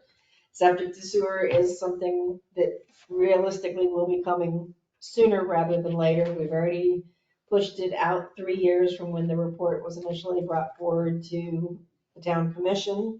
The prices are not getting any cheaper. We've had quite a bit of development where people have put in very large home septic and package plants for their construction. And a lot of the development that's going on in Boynton tells me they're most likely going to have to do major infrastructure improvement to their wastewater plant. And if they're going to have to do any kind of expansion on that plant, and we have to do our wastewater to them, we will most likely have to help pay for that expansion. And it is better if we're going to do that, that we do it as part of a major project for them rather than coming down 10 years from now and they say they're at max capacity, you now have to pay for another expansion for our plant. Okay. That seems impossible. Remember this 2 or 3 years ago? Boynton was only at 20% capacity. And they had how much have they grown since then? 80%? So I do believe that although Commissioner Bichelak is not here to introduce his customer comment, I would like to continue this discussion after you finish your report later on this whole septic to sewer, because I think Mr. Hennigan has got some further information for us. Okay. My last thing is, we had a resident bring up his concerns about chapter 10 of the code, dealing with animal regulations. Does the commission want the city attorney and I to look into how other communities in Palm Beach County deal with animals in terms of noise and vicious animals, and bring back a report on that? Do we really, I understand the code is not wonderful, but do we really have a problem? There's never been an incident. Yeah. I don't believe so, but I know that the police department did have a call out to this gentleman's property. That's what I was wondering. Yep. What was the reasoning for that? I'll tell you after the meeting. All right. All right. Thank you. Is that all you have? Yep, that's all I have. All right. So, Chief? Yeah, I have a very large speech prepared. But I have provided you with my report in your packet. If you have any questions, I'd be happy to answer them. I will let you know that the Starbright Initiative made its first contribution to kickstart the officers' EMT program, and this donation will allow us to have an in-house trainer. And it's been stated before that all of our employees and our officers and our general staff have just recently been recertified or trained with CPR and AED training. Great. That's great. Thank you. Is that it? Yes. Town engineer, no. Building official, no. All right, town commissioner comments.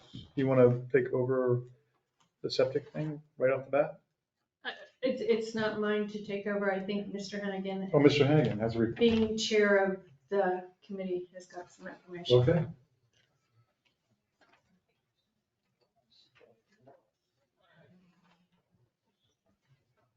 How appropriate.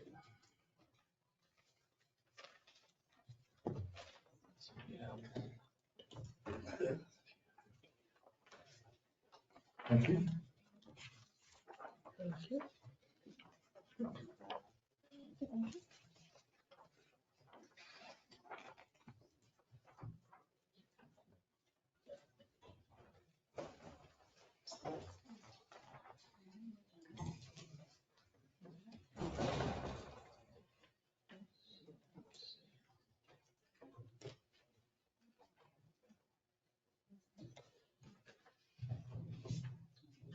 So I think the timing, Neil Hennigan, 91 Island Drive. I'm the chairperson of the Septic to Sewer Conversion Commission that was started back in August of 2019.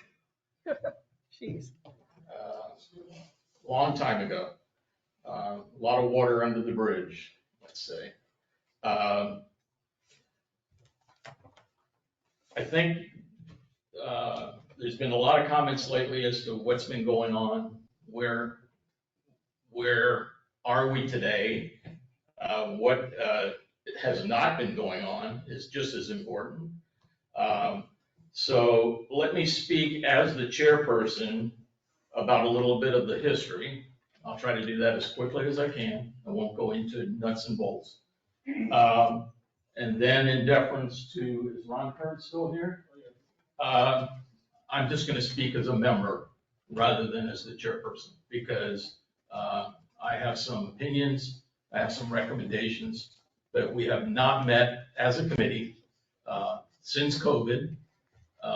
All that stuff put things on hold, so I don't think it's appropriate for me to speak from the chair. But there are some things going on right now that I think are very timely. I think we have a window of opportunity as a town, and I don't want to squander that. So that was why Martin put me on tonight to speak. So we had our first meeting in August 8th of 2019, and I presented a straw man, a statement of purpose that was ratified at that meeting. And the items were to assess, to explore, to evaluate, to educate, to communicate, and to recommend. We got very deep into the first 5 items.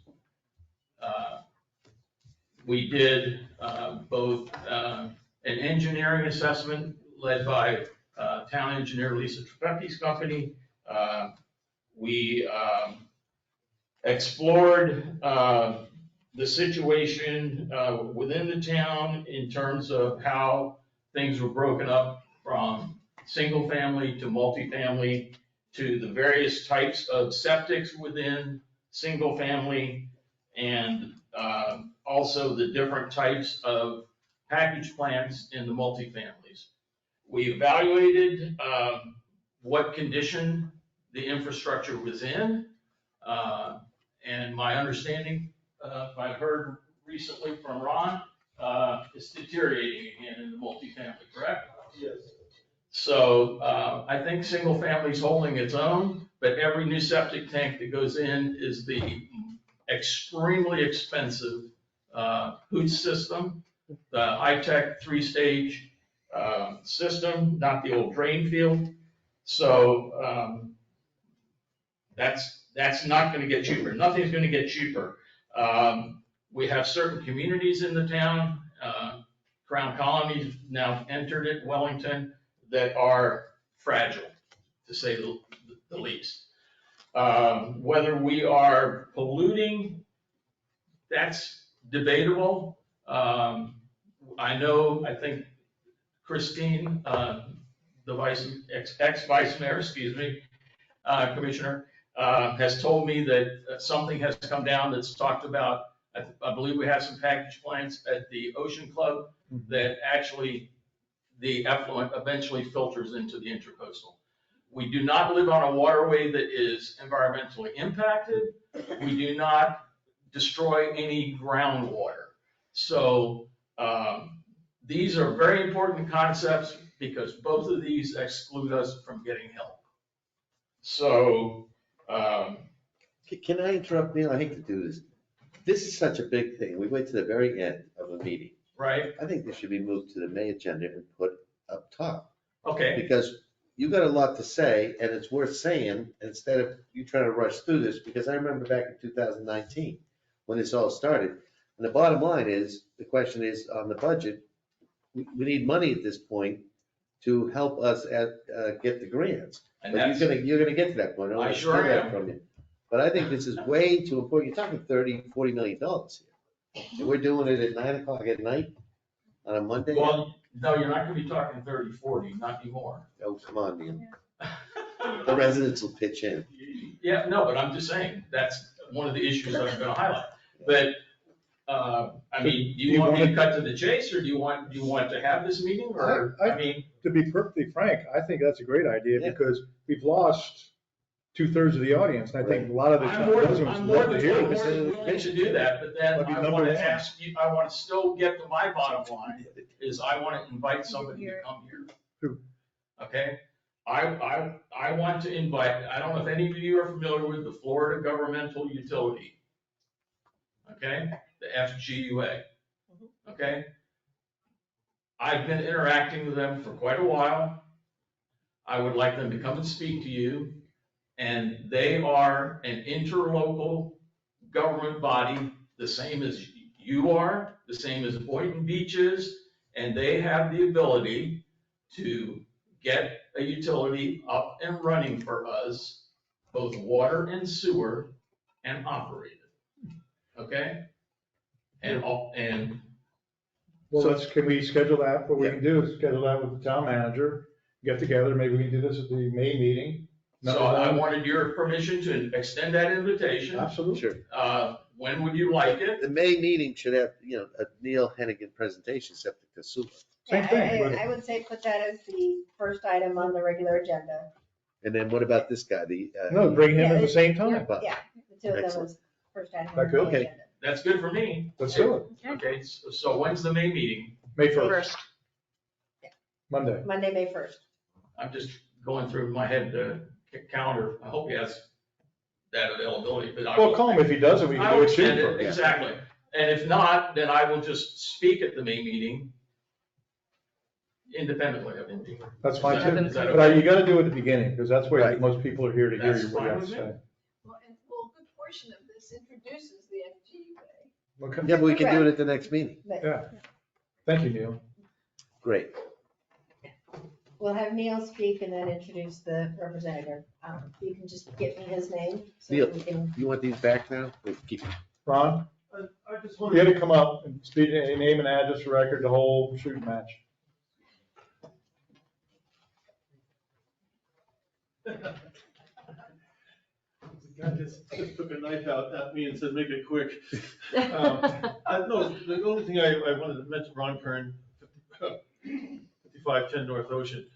I was wondering is the commission disbanded, or does Neil want to have a meeting before the May 1st meeting? Well, that was That's one a- of the topics I was gonna discuss in here. Well, that's up to you, Neil. If you We'll want to- schedule a meeting for the septic sewer committee. Well, You're gonna okay, need I don't two wanna utilities. discuss that here, because that was one of my comments. Well, that would, I think you should call Lynn, and then I'll- go to Lynn and I'll Lynn get can the schedule committee it. together. Pardon? Then you can put that meeting together. Let's do it. I mean, I want a meeting with you, I don't want another septic to sewer meeting. All right, then no meeting. So we'll see you. But that's first. personal, that's me speaking as a Doesn't member want to ask him. and as the chair. And I was gonna explain that tonight, but I've been preempted. Like a TV show. That was, yeah, but that was a big point to make. Well, I mean, it takes a lot of information you have that, some people are gonna, their minds gonna turn right off. All right. All right, so what's the next thing on the agenda here? Ocean. Thank you, Neil. Well, All right, Okay, Kelly. Christine, get my- newly approved project for base ocean. There we go. Yeah. More good news, folks. Okay, what you're looking at is the intercoastal heading west on Ocean Avenue Bridge. All projects that are in orange are projects that are already built. So for instance, H is Casa Costa, I is Coastal Towers, J is Sterling Village, just to kind of give you an idea of where we're going. Everything in yellow, A, B, C, D, and E, are already approved by Boynton Commission to come out of the ground by 2026. What does that mean? So A is their new town square. It will have 933 rental units. B is called the Villages of East Ocean. It will have 336 rental units. C is the Pierce, which is where Hurricane Alley now sits. It will have 300 units. Hyperion, which is D, which is the old Bank of America building, will have 371 rental units. And E, Broadstone, which is the first one that is really actually starting to come out of the ground, which is behind Cafe Frankie's, will have 274 rental units. This is not a scare tactic, this is reality, folks. So by 2026, there will be an additional 2,214 rental units at the base of our bridge. If you see a small little red looking house there, that is our responder, that is our EMT. That's where north end of town gets our responses. So we have already established that our response times are weak at best. During the construction period, it's definitely not gonna get any better. And once you get beyond the construction period, if you use a multiplier, which is a very small industry average of 1.5 people and 1.5 cars per additional units, that is an estimated increase in a population of 3,321 and that number of cars also. So if you take a look at what is already in the ground, F through J, that current is 2,158 units. So if you add up what is already current and what is coming out by 2026, we will have an estimated population of 6,558. What year? 2026.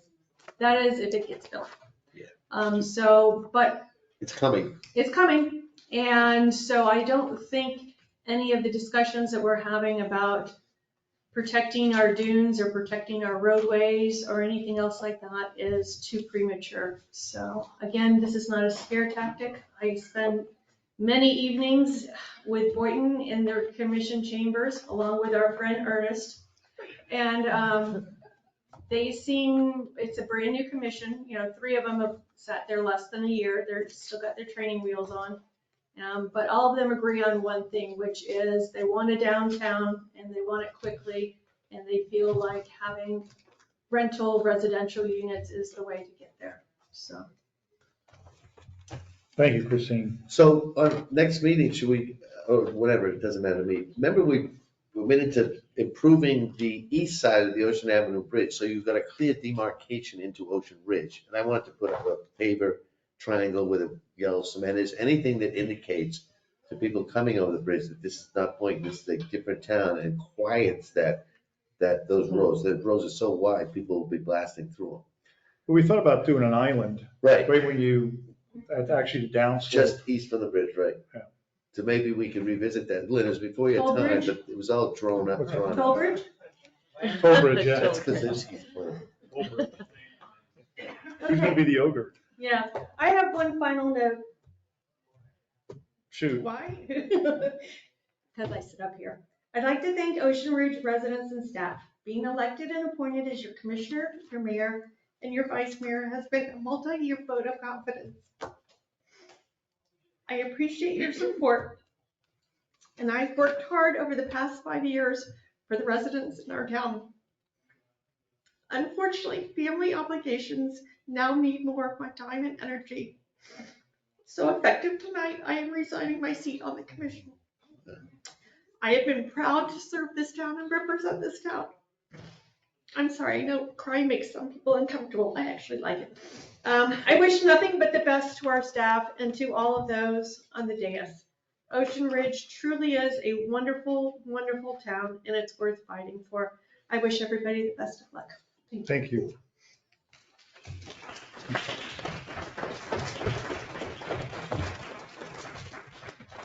Well, I hate to say it, but meeting adjourned. Shocker.